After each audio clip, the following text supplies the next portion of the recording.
Okay please. మెల్లిగా రెండు అరచేతులు విడదీస్తూ కళ్ళ మీద బోర్లించుకుందామండి. 5 4 3 2 1 0. మెల్లిగా కళ్ళు తెరుస్తూ అరచేతులు మాత్రమే చూద్దాము.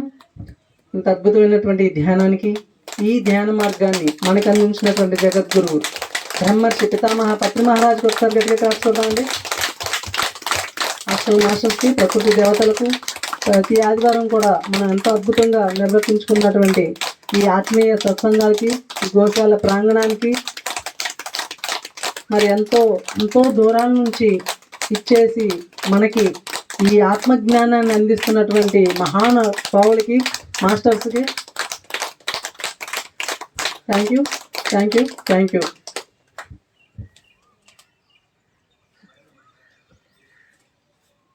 పిరమిడ్ మాస్టర్ స్కెచ్ చేస్తే ఎలా ఉంటుందంటే ప్రకృతి ఖచ్చితంగా అమలు చేస్తుందండి. అది ఒక పిరమిడ్ మాస్టర్ యొక్క గొప్పతనం. మనం ఏం స్కెచ్ చేసాం క్లాసులు ఇక్కడ ఆపే ముందు? జూన్ 1st వీక్ వరకు మనం క్లాసులు ఆపుకుందాం, యాక్షన్ వర్క్ చూసుకుందాం. జూన్ 1st నుంచి మనకి చల్లబడిపోద్ది, హాయిగా కూల్గా క్లాసులు మళ్ళీ స్టార్ట్ చేసుకుందాం అనుకున్నామా? అదిగా కూల్. ఒకసారి ఆ కూల్నెస్కి, ఆ వాతావరణానికి ఒకసారి గట్టిగా క్లాస్ చూద్దామండి.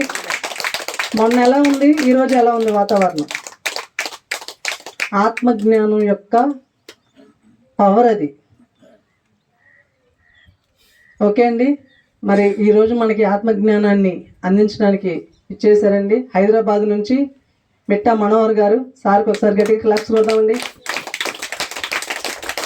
సారు మన పత్రిజీ సార్తో పాటు సమకాలికులు అనమాట. వీళ్ళందరూ ఎంతో అదృష్టవంతులండి. మనందరికన్నా కూడా ఈ సారోళ్ళు ఎంతో అదృష్టవంతులు. సార్తో కలిసి నడిచారు, సార్తో కలిసి తిరిగారు, సార్తో కలిసి భోజనం చేశారు, ఎన్నో రోజులు గడిపారు. సార్ నుంచి ఎంతో జ్ఞానాన్ని ప్రత్యక్షంగా వీరు తీసుకున్నారండి.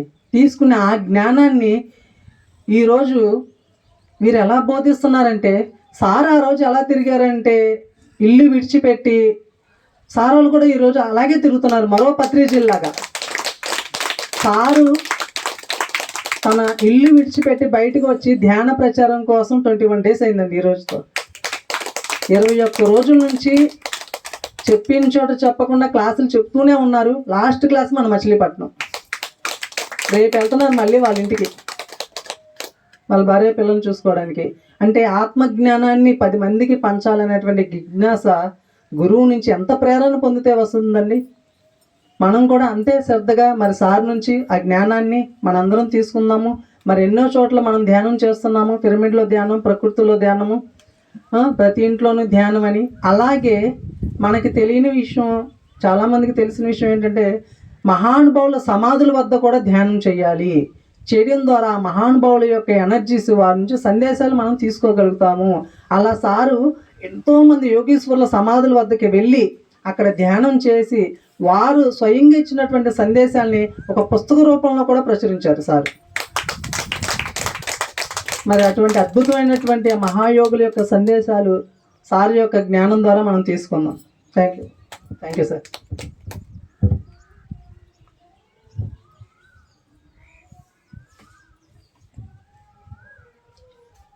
ఇక్కడ ఉన్న ఆత్మస్వరూపులందరికీ నా ఆత్మ ప్రణామాలు. మనకు ఇంత అద్భుతమైన ధ్యాన జ్ఞాన విద్యను ప్రసాదించిన గురువుగారు బ్రహ్మర్షి పితామహ పత్రిజీ గారు మరొక్కసారి క్లాస్.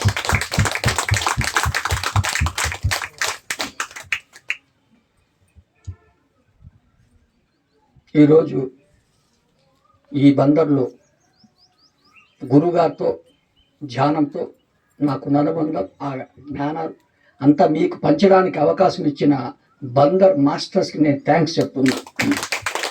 ఈ అవకాశం ఇచ్చినందుకు. నాకు పత్రిజీ గారు చెప్పేవారు, నీకు ఎవరైనా సహాయం చేస్తే వెంటనే థ్యాంక్స్ చెప్పాలనుకున్నాడు. అది కనీస సంస్కారం అన్నారు. నాకు బందర్ అన్న ఊరి వాళ్ళు ఇప్పుడు అవకాశం ఇచ్చారు, ఈరోజు మా దగ్గర క్లాస్ చెప్పండి. అందుకే నేను థ్యాంక్స్ చెప్పడం నా కనీస సంస్కారం. అందుకే మీకు థ్యాంక్స్ చెప్పాను.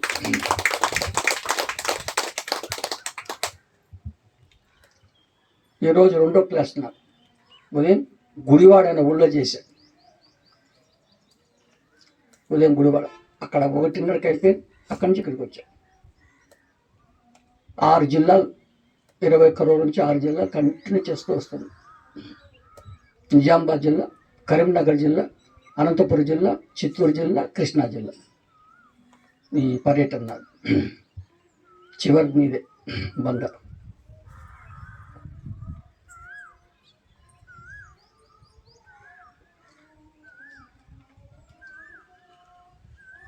నాకు గురుగారితో 31 సంవత్సరాల పరిచయం ఉంది. సుభాష్ పత్రన్ గురుగారితో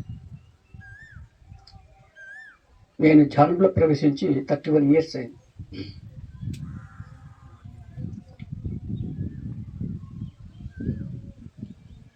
గురుగారు నెలకొక్క రోజు మా ఇంట్లో ఉండేవారు. 6 సంవత్సరాలు వచ్చారు మా ఇంటికి. ఇప్పుడు 31 ఇయర్స్ బ్యాక్ ఒక్క రోజు నెలలో మా ఇంట్లో ఉండేవారు. అప్పుడు 31 ఇయర్స్ బ్యాక్ గురుగారికి ఏం పని ఉండేది కాదు, ఫ్రీగా ఉండేవాడు. మా ఇంట్లో నాకు ఫ్రీగా దొరికేవాడు, నాకు అన్నీ చెప్పేవాడు. 6 సంవత్సరం తర్వాత అప్పటి నుంచి ఇంకా మళ్ళీ బిజీ అయిపోయారు సార్. సెంటర్స్ అనేవి పెరిగిపోయినాయి, ఆయన దొరికేది కష్టమైపోయింది. సంవత్సరానికి 3 సార్లు 4 సార్లు కలిసేవాడిని అంతే. ఫస్ట్ 6 సంవత్సరాలు మాత్రం బాగా నాకు గురువుగారితో అవినాభావ సంబంధం ఉండేది. నేను ఎక్కువ విద్య నేర్చుకుంది అప్పుడే గురువుగారి దగ్గర. నీతో నాకు చాలా పని ఉందయ్యా అనేవాడు. నాతో ఏం పని సార్ మీకు అన్నా. నేను నెలకి 25 రోజులు ధ్యాన ప్రచారం చేస్తా, నువ్వు నెలకి 20 రోజులు ధ్యాన ప్రచారం చేయాలి ప్రతి నెల అన్నాడు. అదే నీతో నాకు పని కాదు, మీ పని నేను ఖచ్చితంగా చేస్తాను సార్, మీ పని నేను ఖచ్చితంగా చేస్తాను సార్. అందుకే నువ్వు బాగా ఎదగాలి నా కోరిక. అన్ని ఊళ్ళలో క్లాసులు చెప్పాలంటే నీకు ఎనర్జీ ఉండాలి, జ్ఞానం ఉండాలయ్యా అన్న.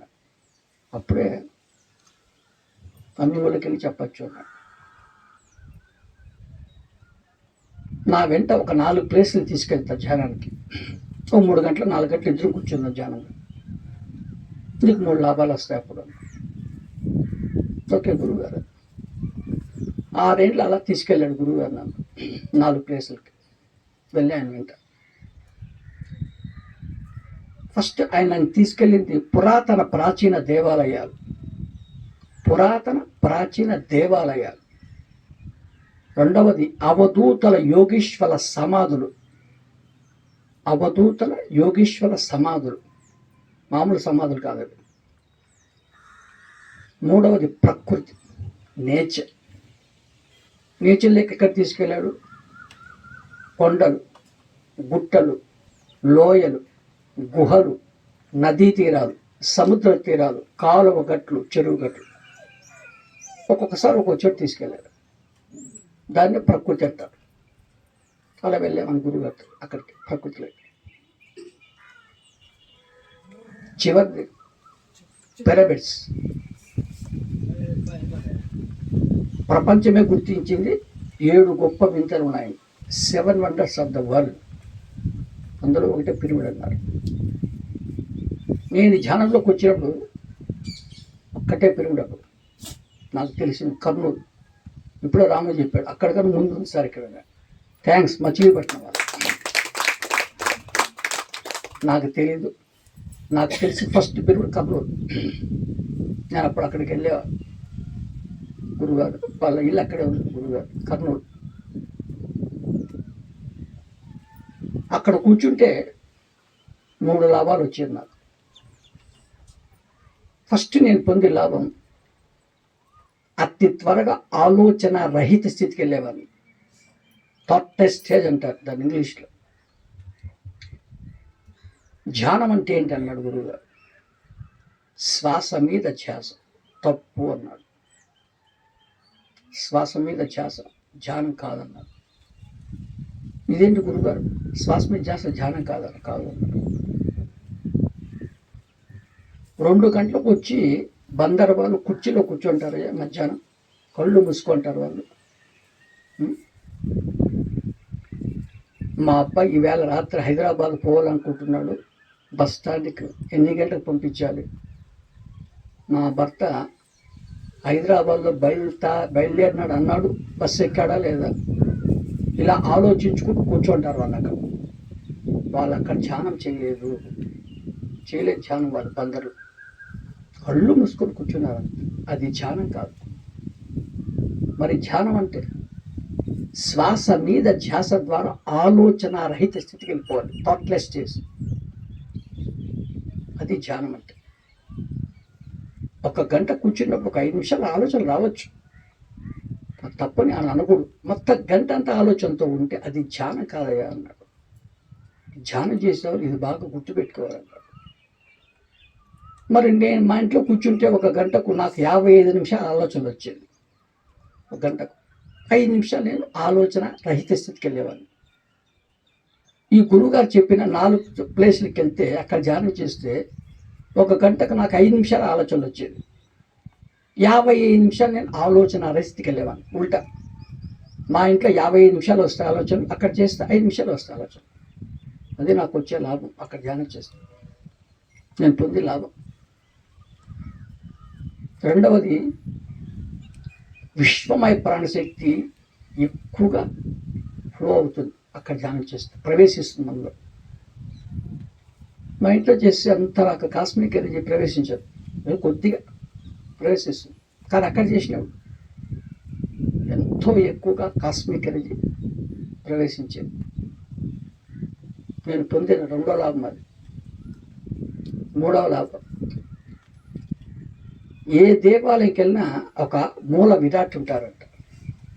మీరు చూసే ఉంటారు తిరుమల వెంకటేశ్వర స్వామి గుడిని. తిరుమలలో అక్కడ ఏముంటుందంటే వెంకటేశ్వర స్వామి విగ్రహం ఉంటుంది, అవునా? మీరు విజయవాడ అనే ఊరు చూసే ఉంటారు, కనకదుర్గ దేవాలయం, అక్కడ కనకదుర్గ విగ్రహం ఉంది, అవునా? మీరు శ్రీశైలం అనే ఊరు చూసే ఉంటారు, అక్కడ శివలింగం ఉంది, అవునా?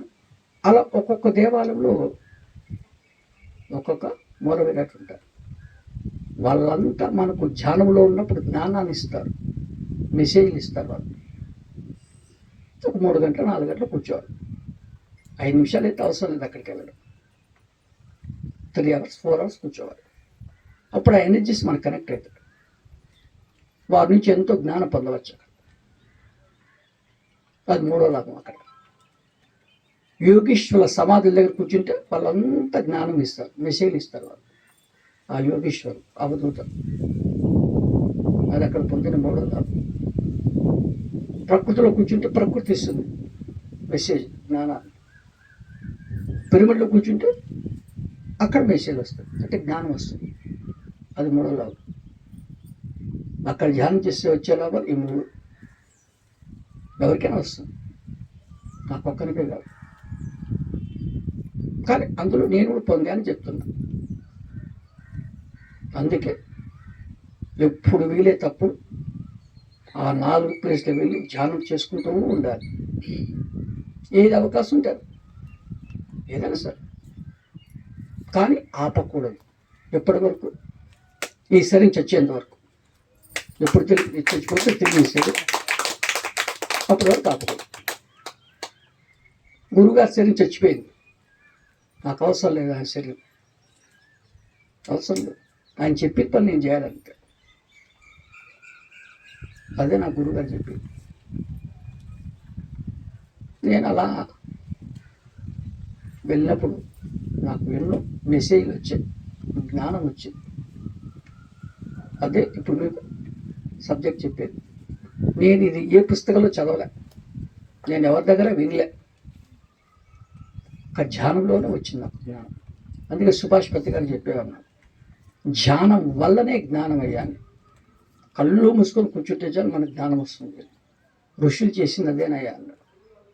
వాళ్ళు ఏదో పేరు తపస్సు అనేవారంట, మేము ధ్యానం అంటున్నాం. వాళ్ళు అలా కూర్చున్నాడు, వాళ్ళకు అందిందే మనకు పుస్తక రూపంగా ఇచ్చారంట. అదే మనం చదువుకుంటున్నామంట. మనకు కూడా వస్తాయి, మనం కూడా రాయచ్చు. నేను రాశాను, నాకు కూడా వచ్చాయి. ధ్యానంలో ఊర్ధ్వలోకవాసులు ఇచ్చిన సందేశాలు రాశాను. నాకు ధ్యానంలో ఊర్ధ్వలోకవాసులు సందేశాలు ఇచ్చారు, అది ఆ టైటిల్లో రాశాను. ఇప్పుడు ఫస్ట్ నేను అవధూతల యోగీశ్వర సమాధుల దగ్గర కూర్చుంటే వారు నాకేమి మెసేజ్ ఇచ్చారు అది చెప్తాను. ఫస్ట్ నేను ఎవరి గురించి చెప్పాలంటే నాకు ధ్యానం నేర్పిన ఆయన గురించి చెప్పాలి. ఆయన పేరు పత్రిజీ. ఆయన గురించి చెప్పాలి ఫస్ట్. నాకు ఆయన గురించి మెసేజ్ ఇచ్చారు, పత్రిజీ గారి గురించి. మహారాష్ట్రలో సిద్ధి అని ఒక ఊరు ఉంది, మీరు పేరు ఏమంటారు. అక్కడ సాయిబాబా అని ఒక ఆయన సమాధి ఉంది. నేను అక్కడికి వెళ్ళి ఆయన సమాధి దగ్గర కూర్చున్న ధ్యానంలో కూర్చున్న ముందు ఆయన మెసేజ్ అడగాలి. నేను అడగంది అయినా అమ్మాయిని అన్నం పెట్టాలి, నేను కూడా అడగాలి, అప్పుడు ఇస్తారు వాళ్ళు. నేను అడిగాను, నాకు మెసేజ్ జ్ఞానం ఇవ్వదు, నేను మీ సుభాష్ పత్రి గురించి సందేశం ఇస్తాను అన్నాడు. మా గురువుగారి గురించి. అవును అన్నాడు. ఇవ్వు అన్నా, ఇచ్చాడు. ధ్యానంలో సిద్ధిలో సాయిబాబా సమాధి గారు, సాయిబాబా గారు. దేవాలయాలలో ఉన్న దేవుళ్ళు 2 రకాలుగా ఉంటారయ్యా. మొదటి రకం దేవుడు మూల విరాట్, రెండవ రకం దేవుడు ఉత్సవ విగ్రహం. కొంతమంది భక్తులు దేవాలయంలోకి వెళ్ళి మూల విరాట్ దర్శించి ఆనందపడుతుంటారయ్యా. మరికొంతమంది భక్తుల దగ్గరకే ఉత్సవమూర్తిగా ఉన్న దేవుడు వెళ్ళి వారికి ఆనందాన్ని కలిగిస్తుంటాడయ్యా. ఆ ఉత్సవమూర్తిగా ఉన్న దేవుడు ఉంటాడే, భక్తులు ఉండే వీధికే వెళ్ళిపోతాడయ్యా, వాళ్ళ వీధికి.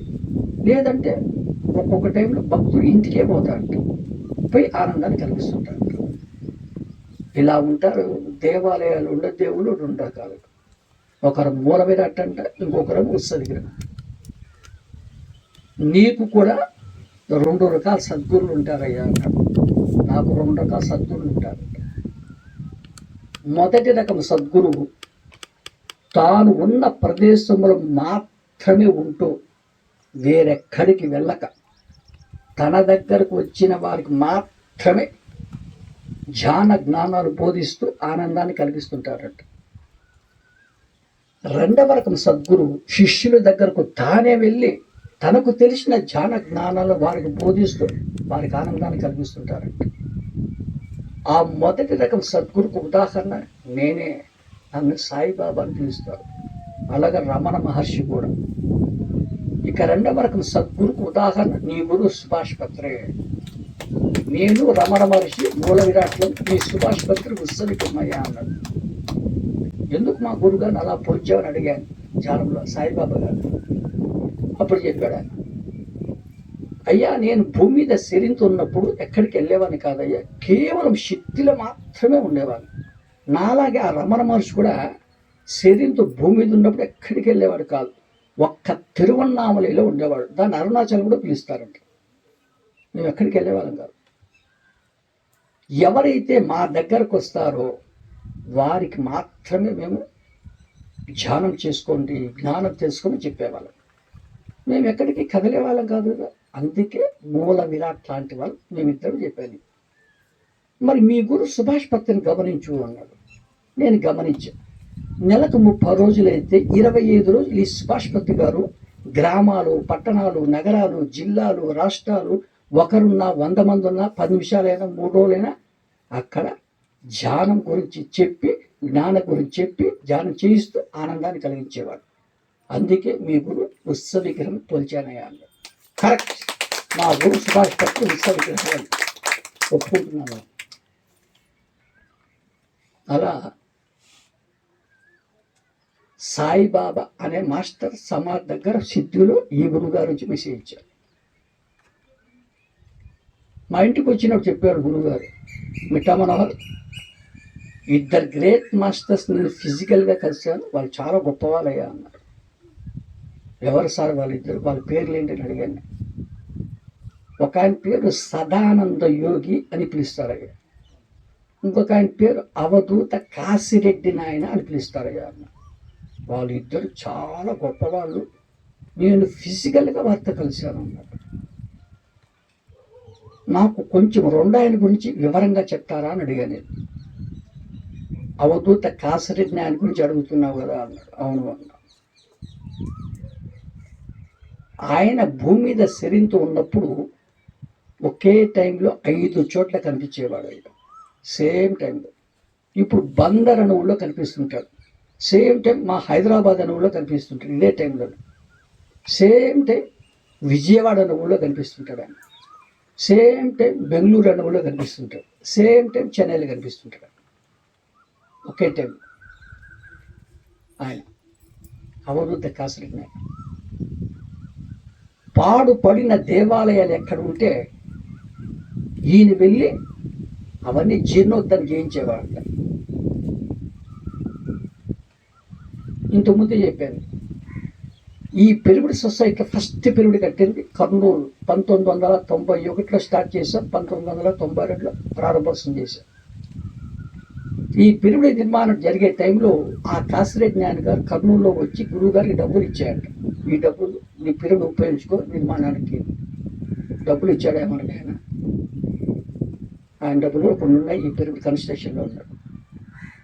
పిరమిడ్ ఓపెన్ అయిన తర్వాత పిరమిడ్ వచ్చి ధ్యానం కూడా చేశాడు ఆయన. కర్నూలు పిరమిడ్ వచ్చి ధ్యానం కూడా చేసి ఒకసారి వెళ్ళాడు. నన్ను కూడా ఆయన దగ్గర తీసుకెళ్ళింది గురువుగారు అన్న. నీకు ఛాన్స్ లేదన్నాడు. శరీరం వదిలేశాడు ఆయన. పుల్లేడు శరీరంతో అన్నాడు. కనీసం ఆయన సమాధి ఎక్కడుందో చెప్పండి, నేను వెళ్ళి ఆయన దగ్గర ధ్యానం చేస్తాను. ఒక అడవిలో నువ్వు వెళ్తావా అన్నాడు. ఎక్కడికైనా వెళ్తాను నేను. ఏముండదు అక్కడ, ఆయన సమాధి ఉంటుంది. నాకు అనవసరం, నేను వెళ్ళి ధ్యానం చేయాలంటే ఆయన దగ్గర. అయితే చెప్తా వెళ్ళు అన్నాడు. ఆంధ్రప్రదేశ్ రాష్ట్రం కడప జిల్లా జ్యోతి అనే ఫారెస్ట్లో ఉంది ఆయన సమాధి అన్నాడు. ఆంధ్రప్రదేశ్ స్టేట్ కడప డిస్టిక్ జ్యోతి అనే ఫారెస్ట్లో ఉంది. నేను వెళ్ళాను ఆ ఫారెస్ట్లో. ఆయన సమాధి ఒక్కటి ఉంది అక్కడ. అవధూత కాసిరెడ్డి నాయన. ఆయన దగ్గర కూర్చొని ఓ 3 గంటలు ఆ మెసేజ్ని అడిగాను. నేను మీ సుభాష్ భక్తి గురించి మెసేజ్ ఇస్తానయ్యా అన్న. ఓహో, మా గురువుగారి గురించి ఇస్తారా? ఇవన్నీ శరీరపరంగా చూస్తే అన్ని దానాల్లోకెల్లా గొప్ప దానం అన్నదానం అయ్యా. మనిషి అంటే కేవలం శరీరం మాత్రమే కాదయ్యా, ఆత్మస్వరూపం కూడా. మరి ఆత్మపరంగా చూస్తే అన్ని దానాల్లోకెల్లా గొప్ప దానం జ్ఞానదానం అయ్యా. మరి నా సమక్షంలో విరివిగా అన్నదానం జరుగుతూ ఉంటుంది. నీ గురువు సుభాష్ భక్తి గారి సమక్షంలో విరివిగా జ్ఞానదానం జరుగుతూ ఉంటుంది. అదే నీ గురు గొప్పతనం అయ్యా అన్నాడు. అదే నీ గురు గొప్పతనం. కాసిరెడ్డి ఆశ్రమాలంటే ఫేమస్ అన్నదానానికి.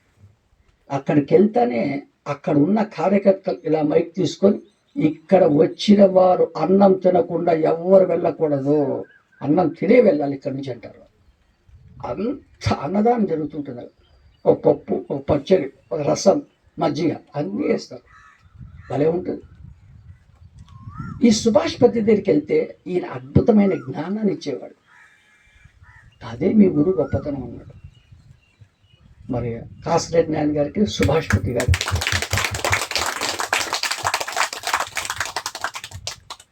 ఓ రోజు మా ఇంట్లో కూర్చుంటే నా ఆత్మ ఇస్తాను, నేను కూడా మీ గురువు గురించి మెసేజ్ ఇస్తానండి. దాన్ని ఇన్నర్ వాయిస్ అంటాను నేను. ఆత్మ కూడా ఇస్తుంది మెసేజ్. మీ గురుగారి గురించి ఇచ్చింది, సుభాష్ పత్రి గారి గురించి. నా మీ గురుగారి పేరేంటి? సుభాష్ పత్రి. ఒక్కొక్క అక్షరంలో మెసేజ్ ఇస్తాను నేను. సుభాష్ పత్రి.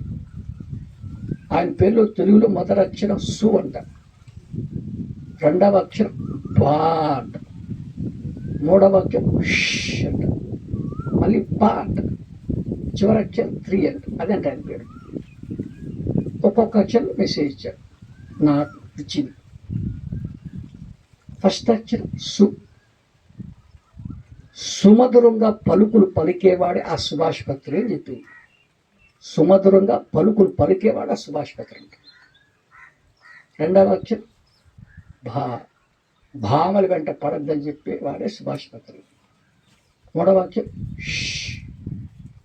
అతిగా ప్రాపంచ విషయాలు మాట్లాడొద్దని చెప్పేవాడు సుభాష్ పత్రి. నోరుంది కానీ అతిగా ప్రాపంచ విషయాలు మాట్లాడొద్దు అని చెప్తుంటాట సుభాష్ పత్రి. మళ్ళీ పని రాక్షసుడు ఆ సుభాష్ పత్రి. పెద్ద పని రాక్షసుడు. ఎప్పుడు పని చేస్తుంటాడు, పని చేయకుండా ఉండడు. పెద్ద పని రాక్షసుడు ఆ సుభాష్ పత్రి. చివరి అక్షరం త్రికాలజ్ఞుడే ఆ సుభాష్ పంతులు. భూత భవిష్యత్తు వర్తమానం అన్నీ తెలుసు ఆయనకి. ఆయన 3 తెలుసు అండి, భూత భవిష్యత్ వర్తమానం. ఒకరోజు మా ఇంట్లో మనోహర్ నీకు విషయం చెప్తానయ్యా. ఏంటి సార్? పిరమిడ్ జగత్తు వస్తుంది అన్నాడు. నేను నవ్వా. ఎందుకు నవ్వుతున్నావు అన్నాడు. ఒక్క పిరమిడ్ కట్టారు కర్నూలులో, మీరు పిరమిడ్ జగత్తు వస్తుందంటారా అన్నా. ఒక ఊళ్ళో కడితే ప్రపంచమంతా వచ్చేసినట్టే అన్నా. నవ్వాడు.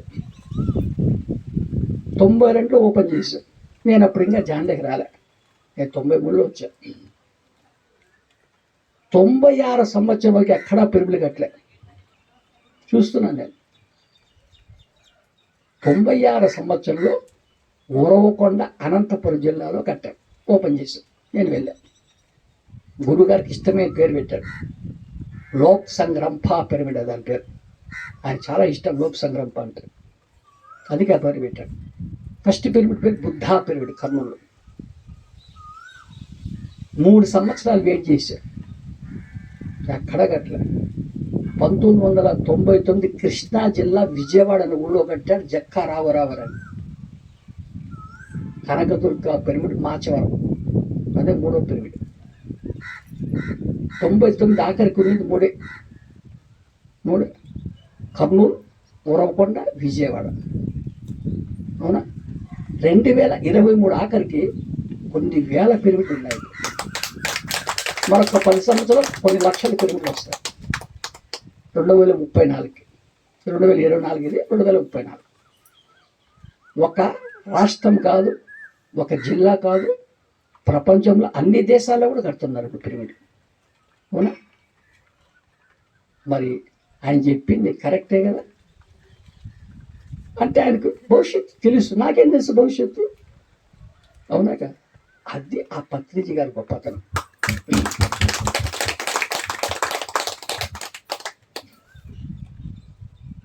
ఇలా నాకు కొన్ని గురుగారికి మెసేజ్ వచ్చింది. మొన్న కూడా ఆయన సమాధి దగ్గరికి వెళ్ళి ధ్యానం చేశాను. కత్తాల్ అనే ఊళ్ళో ఉంది ఆయన సమాధి, హైదరాబాద్ దగ్గర. వీళ్ళు కూర్చుని ఆయన దగ్గర పత్రిజీ శక్తిస్థలు అంటారు. నాకు మెసేజ్ అని అడిగాను. నా పేరు మీద ఇస్తానులే అన్నాడు. ఏం నా పేరు అన్నాడు. మీ పేరు పత్రిజీ అంటుంటారండి అన్న. అవునయ్యా, కొంతమంది అలా పిలుస్తుంటారయ్యా అన్నాడు. ఆ పేరు మీద ఇస్తాను మెసేజ్ అన్నాడు. తెలుగులో ఆ పేర్లో మొదటి అక్షరం ఏంటి అన్నాడు. ప అన్న. రెండో అక్షరం ఏంటి అన్నాడు. 3 అన్న. చివరి అక్షరం జీ అన్న. ఇప్పుడు ఈ 3 అక్షరాల్లో నేను మెసేజ్ ఇస్తాను అన్నాడు. ఆ పేరు పత్రిజీ. ఇవ్వండి గురుగారు అన్న. ఫస్ట్ అక్షరం ప. పని ఏదైతే నువ్వు చేస్తున్నావో దాన్ని దైవంగా భావించి చెయ్యి అని చెప్పేవాడే పత్రిజిరా అని. పని ఏదైతే నేను చేస్తున్నానో దాన్ని దైవంగా భావించి చెయ్యి అని చెప్పేవాడే పత్రిజి అంట. ఇప్పుడు నేను 21 రోజుల నుంచి ఏం చేస్తున్నా? ధ్యాన ప్రచారం చేస్తున్నా. నేను అదే చేసి ఇప్పుడు 6 జిల్లాలు అదే చేస్తూ వచ్చింది. నేను ఈ పని ఎలా చేయాలి? ఇది ఒక దైవ కార్యము అనే భావనతో నేను చేయాలి. నేను చేసేది దైవ కార్యం అని. దాని రిజల్ట్స్ నేను అద్భుతంగా పొందుతుంటా, ఖచ్చితంగా, నో డౌట్. అందులో నాకు సందేహం అక్కర్లేదు. కానీ అలా కాకుండా నేను విసుక్కుంటూ ఈ సుభాష్ పత్రి ఏంటి ఇలా పనిపెట్టారు నాకు, ఏదో అన్ని గ్రామాలు పోవాలంట, పట్టణాలు పోవాలంట, జిల్లాలు పోవాలంట, రాష్ట్రాలు పోవాలంట, దేశమంతా తిరగాలంట, 20 రోజులు ప్రచారం చేయాలంట అని ఆయన విసుక్కుంటూ తిట్టుకుంటూ బందర్లో వెళ్ళి క్లాస్ చెప్తే వేస్ట్. బందర్లో వచ్చి క్లాస్ చెప్తున్నా, కానీ ఎలా చెప్తున్నా? తిట్టుకుంటున్నా, సుభాష్ పత్రి విసుక్కుంటున్నా, అయిష్టంగా బలవంతంగా వచ్చి చెప్తున్నా ప్రచారం. ఏం ప్రయోజనం లేదు, చేసే పని. కానీ ఎలా చేస్తున్నా ఇక్కడ? అవునా? ఈ మేడం నాకు బాగా పరిచయం. పరిచయమే కదా నువ్వు.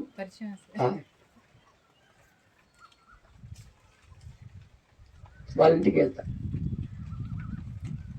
ఆ మేడం ఈరోజు నా ఇంటికి ఒక దేవుడు అతిథిగా వచ్చాడు అని భావించి మిరపకాయ బజ్జీలు ఉగ్గాని చేసి నాకు పెట్టాలి. మిరపకాయ బజ్జీలు ఉగ్గాని, అవునా? ఆ మిరపకాయ బజ్జీలు ఉగ్గాని భలే టేస్టీగా ఉంటాయి, భలే ఎనర్జీగా ఉంటాయి, అవునా? ఎందుకో తెలుసా?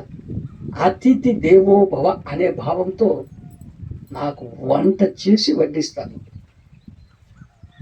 ఆ పని అలా చేస్తుంది. మరి దాని ఎనర్జీస్ అలాగే ఉంటాయి. వాడెవడో వచ్చి క్లాస్లో నాకు మీ ఇంట్లో వస్తా మిరపకాయ బజ్జీలు పెడతావా అని అడిగాడు. ఏం చేద్దాం, వాడు అడిగాడు కాబట్టి అని చెప్పి హైదరాబాదులో విసుక్కుంటూ బలవంతంగా ఆ మిరపకాయ బజ్జీలు చేసి ఉగ్గాని చేసి నాకు పెట్టింది. ఎలా ఉంటుంది అది? ఎనర్జీనే ఉండదు దాంట్లో, అవునా కదా? వండింది, వడ్డించింది, అవునా? పని చేసింది. ఎలా చేస్తాను నా పని? ఆ భావన ఎలా ఉంది అక్కడ, అది గుర్తించాలి. మనం ఎన్నో పనులు చేస్తుంటాం భూమి మీద శరీరంతో ఉన్నప్పుడు. చాలామంది చేస్తుంటారు పనులు. వాళ్ళు ఒక్కసారి చెక్ చేసుకోవాలి, మనం చేసే పని ఏ భావంతో చేస్తున్నాం. యద్భావం తద్భవతి. నీ భావాలు బట్టి నీకు ఉంటుందన్నమాట. అందుకే ఆ సుభాష్పతి చెప్పాను, నాకు దైవ కార్యంలాగా భావించి చేయని చెప్పాడు. అది నేను పాటించాలంట. రెండవ అక్షరం త్రీ అన్న. త్రీ గుణాలకు అతీతులుగా నువ్వు జీవిస్తుండు అన్నాడు. నాకేదో 3 గుణాలు ఉంటాయంట: తమో గుణం, రజోగుణం, సాత్విక గుణం. నేను మా 3 గుణాల్లో జీవించకూడదంట. గురువుగారు నాకు చిన్న సందేహం వచ్చింది, డౌట్ వచ్చింది అని అడిగారు.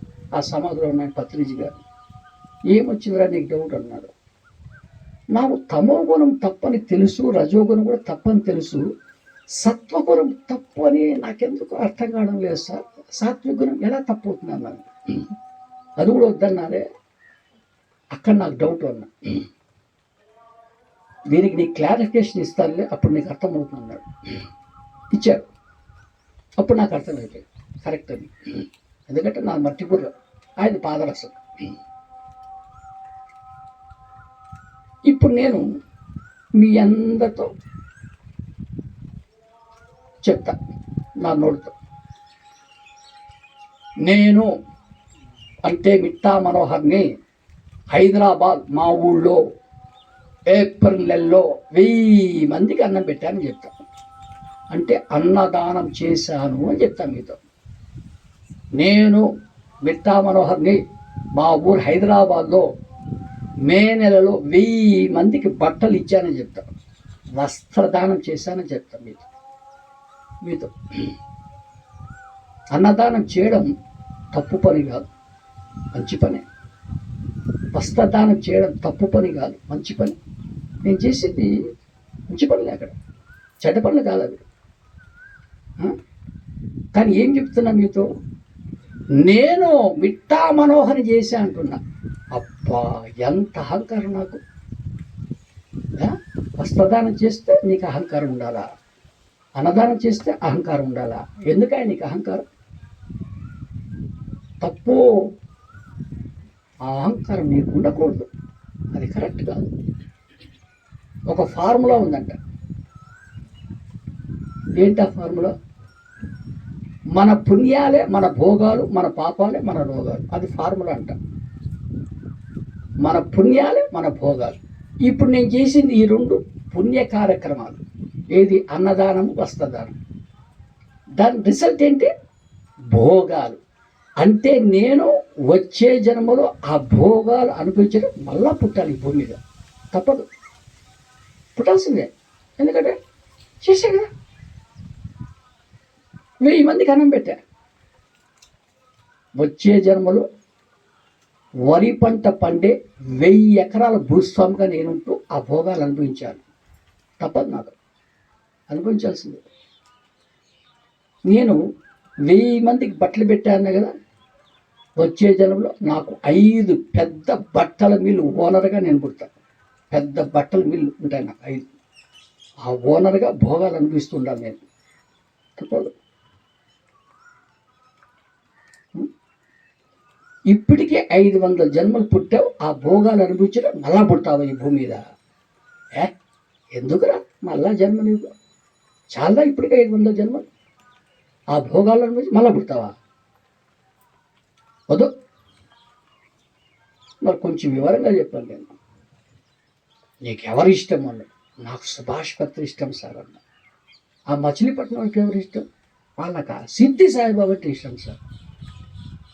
విజయవాడ అనుకో, వాళ్ళకి కృష్ణుడు అంటే ఇష్టం సార్. ఓకే, ఒకరికి సాయిబాబా అంటే ఇష్టం, ఒకరికి కృష్ణుడు అంటే ఇష్టం, నీకేం సుభాష్ పత్రి అంటే ఇష్టం. ఒకరు ఇష్టం ఉండొచ్చు, తప్పేం లేదు. మరి నువ్వేమన్నా? నీకు సుభాష్ పత్రి ఇష్టం అన్నావు కదా.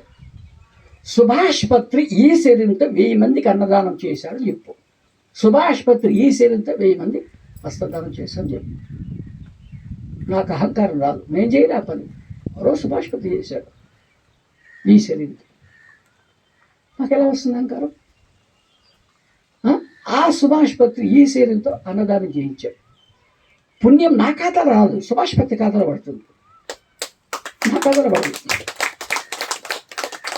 అప్పుడు నాకు అవసరం లేదు మళ్ళీ ఈ భూమిని పుట్టడం. నా దగ్గర భోగాలు లేవు, పుణ్యం లేదు కదా, నేను చేయలేదు పుణ్యం. పుణ్యం చేసింటే నాకు భోగాలు అనిపించి పుట్టాను, నేను చేయలేదు పుణ్యం. ఎవరో సుభాష్ పత్రి చేశాడు, నాకేం సమాధానం లేదు. అప్పుడు నాకు మళ్ళీ భూమికి పుట్ట అవసరంగా ఉండదంట. ఇదిలా గుర్తుపెట్టుకో, అందుకే నీకు సత్వగుణం వద్దు అన్నాడు. కరెక్ట్ గురువు గారు. మళ్ళీ చివరి అక్షరం ఏంటి నా పేరు అన్నాడు. జీ అన్న. జీవితం నువ్వు భూమి మీద జీవించేటప్పుడు ఆనందమయంగా జీవిస్తున్నావయ్యా. నేను ఈ భూమి మీద జీవించేటప్పుడు నా జీవితం ఆనందమయంగా ఉండాలంట. దానికి ఏం చేయాలో తెలుసా అన్నాడు. ఏం చేయాలన్నా, శ్వాస మీద ధ్యాస పెట్టి ధ్యానం చేసుకుంటూ ఉంటూ, అలాగే బందర్లో వెళ్ళి శ్వాస మీద ధ్యాస పెట్టి ధ్యానం చేయిస్తుంది. అప్పుడు నీకు ఆనందమయంగా జీవించే అవకాశం వస్తుందని చెప్పేవాడే పత్రిజరాను.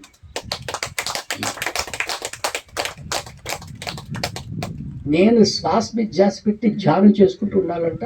అదే బందరు నవ్వులో వెళ్ళి అందరికీ శ్వాస మీద ధ్యాస పెట్టి ధ్యానం చేయిస్తుండాలంట. ఆ పని చేస్తే ఇక్కడ నేను ఈ భూమి మీద ఆనందంగా జీవించే అవకాశం వస్తుందని నాకు చెప్పేవాడే పత్రిజీ అంట. అర్థమైందా అన్న? థ్యాంక్స్ గురుగారు మీకు. ఆ పత్రిజీ గారు థ్యాంక్స్ చెప్పారు. ఆయన సమాధి కైలాసపురి ఖత్తాలో ఉందండి. మళ్ళీ వెళ్ళి కూర్చోడు, మెసేజ్ అని అడిగా. ఈరోజు నీకు ఇంగ్లీష్లో మెసేజ్ ఇస్తానులే అన్నాడు సుభాష్ పత్రి గారు. ఇవ్వండి అన్న. మెసేజ్ మీద మెసేజ్ ఇస్తాను నీకు అన్నాడు. మెసేజ్ మీద మెసేజ్ అంట. మెసేజ్కి ఇంగ్లీష్లో స్పెల్లింగ్ నీకు తెలుసా మిట్టా మనోహర్ అన్నాడు. తెలుసు సార్ అన్న. ఒకసారి చెప్తావా అన్నాడు. చెప్పు నువ్వు. నేను అదే చెప్పా. కరెక్ట్ చెప్పావా అన్నాడు. అందులో ఫస్ట్ లెటర్ ఏంటి? మెడిటేషన్ అనేది నువ్వు ఎప్పుడు సాధన చేసుకుంటుండాలయ్యా అన్నాడు. నేను ఎప్పుడు మెడిటేషన్ అయితే సాధన చేసుకుంటుండాలంట. రెండో లెటర్ ఈ message. Eat only vegetarian food అన్నాడు. అది తప్పే వేరే తినదురా నువ్వు అన్నాడు. అదేదో వెజిటేరియన్ ఫుడ్ అంట, అదే నేను తినాలంట.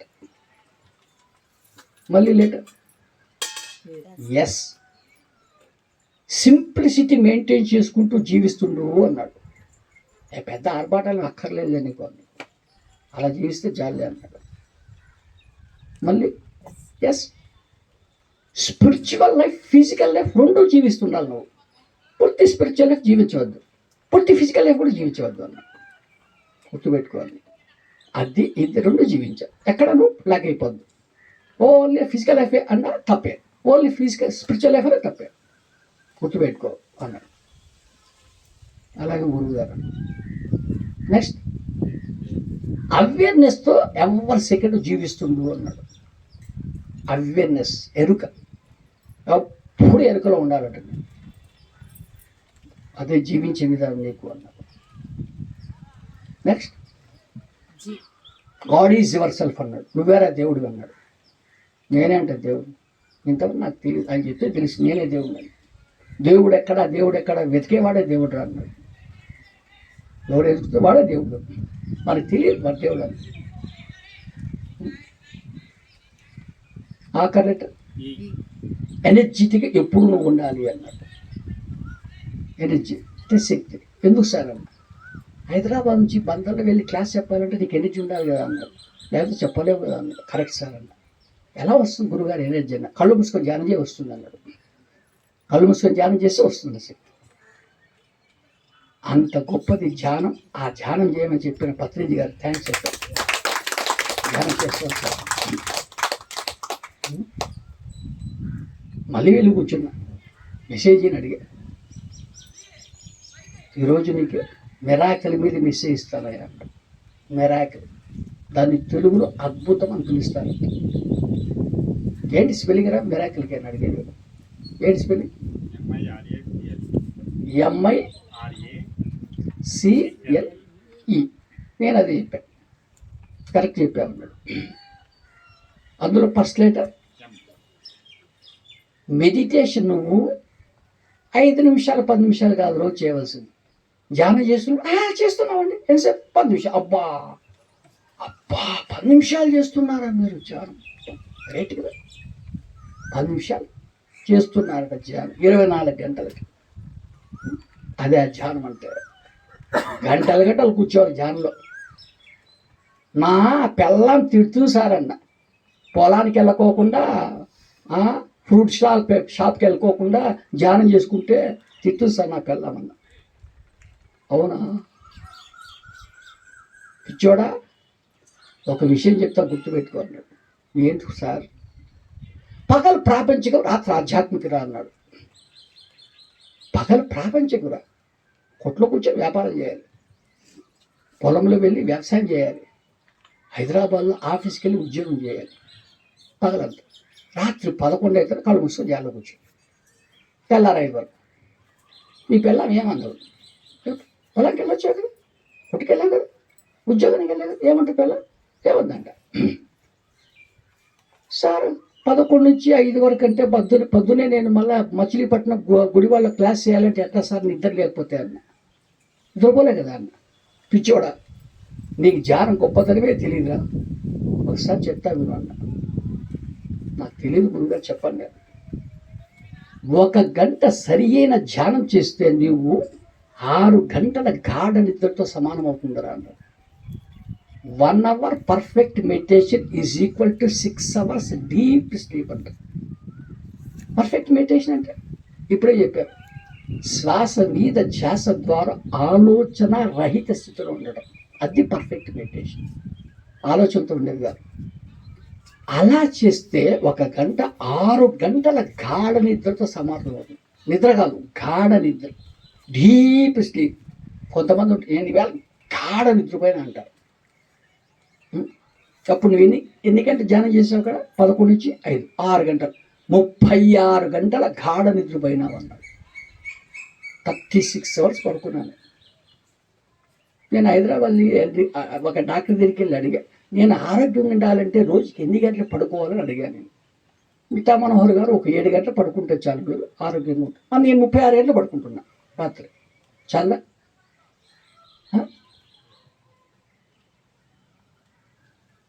అలా చేస్తే అద్భుతాలు అంటారు నాకు. మిరాకిల్స్, అన్నీ మిరాకిల్సే ఉంటాయి నీకు అన్నారు. వచ్చాయి నాకు మిరాకిల్స్. ఎందుకు రావు? ఒక ఆయన లేడు ఇప్పుడు, నందప్రసాద్ అని పిలిచేవారు. ఆయన బాడీతో లేడు ఇప్పుడు. ఆయన్ని హిమాలయాల గురించి బాగా తెలుసు అని చెప్పేవారు ఆయనకు. మేము ఒక 60 మంది ఆయన వెంట హిమాలయాలకు వెళ్ళాం. అందులో 30 మంది యంగ్స్టర్స్, 30 మంది సీనియర్ సిటిజన్స్, 2 బ్యాచ్లు ఉన్నాయి. ఆయన హిమాలయాల్లో ఒక చోటికి తీసుకెళ్ళాడు. మహావతార్ బాబాజీ ధ్యానం చేసిన గుహ, ఆయన పేరు మహావతార్ బాబాజీ అంట. ఆయన ధ్యానం చేసిన గుహ. అక్కడికి వెళ్ళారంటే మెట్లు ఇలా వెళ్ళాలి. అలా వెళ్ళాలంటే ఫాస్ట్గా వెళ్ళే అవకాశం ఉండదు, స్లోగా వెళ్ళాల్సి వస్తుంది.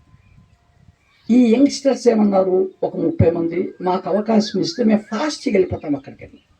వెళ్ళిపోతే ఎక్కువసేపు మాకు అక్కడ జాన్లో గడిపే అవకాశం ఉంటుంది ఆ బాబాజీ గుహలో అన్నారు. వీళ్ళు ఏమన్నారు, సీనియర్ సిటిజన్స్ మేము ఫాస్ట్గా వెళ్ళే అవకాశం లేదు వాళ్ళు. అప్పుడు వాళ్ళకి మనం ఇబ్బంది పెట్టకూడదు, యంగ్స్టర్స్కి. ఓకే, వెళ్ళండి, వెళ్ళిపోండి. వాళ్ళు ఏమన్నారు, మీరు కూడా రండి మా వెంట, వెళ్ళి అక్కడ ధ్యానం చేద్దాం అక్కడ. వీళ్ళు అన్నారు, సీనియర్ సిటిజన్స్, మీరు వెళ్ళొద్దు అన్నారు. మీరు వాళ్ళ వెంట వెళ్ళొద్దు, మా వెంటే ఉండాలన్నారు. నాకు యంగ్స్టర్స్ అవసరం లేదు, నాకు వీళ్ళు కావాలి, సీనియర్ సిటిజన్స్. నేను వాళ్ళకి చెప్పాను, నేను రాను మీ వెంట, మీరు పోంటాను. సరే సార్. వాళ్ళు ఫస్ట్కి వెళ్ళిపోయారు మహావతార బాబాజీ గుహలేకి ధ్యానం చేసుకోవడానికి. వీళ్ళు వెళ్ళేటప్పటికి ఆల్రెడీ నేను అక్కడ ధ్యానం చేస్తున్నా మహావతార బాబాజీ గుహలో. అరే, మేము మిఠా మనోహర్సాన్ని పిలిచాం కదా, మా వెంట రా ధ్యానానికి ఎక్కడ చూపుతున్నది. నేను రాను, మీరు వెళ్ళండి అన్నాడే. మరి మనకన్నా ముందు వచ్చి కూర్చున్నాడు ధ్యానంలో అయినా. మరి దారిలో కూడా ఎక్కడ కనిపించలేదు అయినా, మనకి ఎక్కడ కనిపించలే. మరి ఎలా వచ్చారు రా బయ్యినా? ఆయన డిస్టర్బ్ చేయకూడదు, ధ్యానం చేసాను, డిస్టర్బ్ చేయకూడదు. నా పక్కన కూర్చున్నాడు అంత ధ్యానంలో బాబాజీ గుహ. ధ్యానం ముగించారు వాళ్ళు, కళ్ళు తెచ్చి చూశారు, నేను లేదు. ఈసారి మిట్టామన్నారు సార్, అప్పుడు వెళ్ళిపోయాడు అనుకున్నారు. ఏమో, వాళ్ళు బయటకు వచ్చారు. ఈ బ్యాచ్ ఉంది సీనియర్ సిటిజన్స్ బ్యాచ్. అప్పుడు అక్కడికి వెళ్ళాను నేను, అప్పుడే అక్కడికి వెళ్ళాను నేను, వాళ్ళ వెంటే ఉన్నా. అది పక్క ఆ గుహలోంచి ధ్యానం చేసే వాళ్ళు వచ్చి నా దగ్గరకు వచ్చారు. ఏం సార్, మేము మిమ్మల్ని పిలిచాం కదా, మా వెంట వస్తారు ధ్యానం చేసుకోవడానికి అంటే, నేను రామ్, మీరు వెళ్ళండి అన్నారు. సర్లే, మేము వెళ్ళాం కదా, మాకన్నా ముందు మీరే ఆ గుహలో వచ్చి ధ్యానం చేస్తున్నారు. అరే, మేము పిలిస్తే రామన్నాడు ఈయన, మళ్ళీ మా దారిలో కూడా ఎక్కడ కనిపించలేదు, మనకన్నా ముందు వచ్చి కూర్చున్నాడు ఏం ధ్యానంలో. మేము అనుకున్నాం సార్, మళ్ళీ మేము కళ్ళు తెరిచి చూస్తే మీరు లేరు, ఇంకేమైనా పనుందేమో లేచిపోయినారు అనుకున్నాం అన్నారు. వీళ్ళన్నారు, లేదు మిఠా మనోహర్ సార్ మా వెంటే ఉన్నాడు, ఇప్పుడే వస్తున్నాడు అన్నాడు. కరెక్ట్, అదైతే కరెక్టే. మరి ఆ గుహలో మిఠా మనోహర్ శరీరంతో ధ్యానం చేసింది నేను కాదు, ఎవరో ఒక గ్రేట్ మాస్టర్. అవునా, నేను అక్కడ గుహలో కూర్చొని మెసేజ్ పెట్టాను. ఆ మాస్టర్ ఎవరో నాకు తెలియాలి, మిఠా మనోహర్ శరీరంతో ధ్యానం చేసిన మాస్టర్ అక్కడ ధ్యానం చేసి. అప్పుడు తెలిసింది ఆ మాస్టర్ ఎవరు నాకు. ఆయన పేరు మహావతార్ బాబాజీ అని పిలుస్తుంటారంట. మహావతార్ బాబాజీ. ఆయన రూపంతో ధ్యానం చేస్తే డిస్టర్బెన్స్, నా రూపంతో చేస్తే డిస్టర్బెన్స్ ఉండదు, మనకు సారే కదా అనుకుంటారు. వాళ్ళకి ఏ రూపం కాలం వస్తుంది. అవునా, మరి నాకు అది అద్భుతమే కదా, అద్భుతం కదా. మా పుట్టిన ఊరు హైదరాబాద్ కాదు, నేను సెటిల్ అయినా అక్కడ ఉంటే. మాది అది కాదు, మాది ఆంధ్రప్రదేశ్ స్టేట్. ఈ ఆడవాళ్ళు బాగా తెలుసు మా ఊరి పేరు. పట్టు చీర తయారైతే ధర్మవరం ఫేమస్, మీకు బాగా తెలుసు. అదే మా ఊరు, అనంతపురం జిల్లా. గురువుగారు కోరమాండల్ ఫర్టిలైజేషన్లో జాబ్ చేసేవాడు, కర్నూలు. నా నుంచే జానపత్రం ఫస్ట్ స్టార్ట్ చేసింది నేను, మాదే అట్లా. మేము మా ఊళ్ళో ధ్యాన కేంద్రం పెట్టాం, ధర్మవరం అన్న ఊళ్ళో డాబా మీద. మేము ఎలా మెయింటైన్ చేసేవాళ్ళం అంటే, ప్రతిరోజు సాయంకాలం 6 అయితేనే అందరూ 1 గంట ధ్యానం చేయాలి అక్కడ. కరెక్ట్ 6కి రావాలి, 1 అవర్.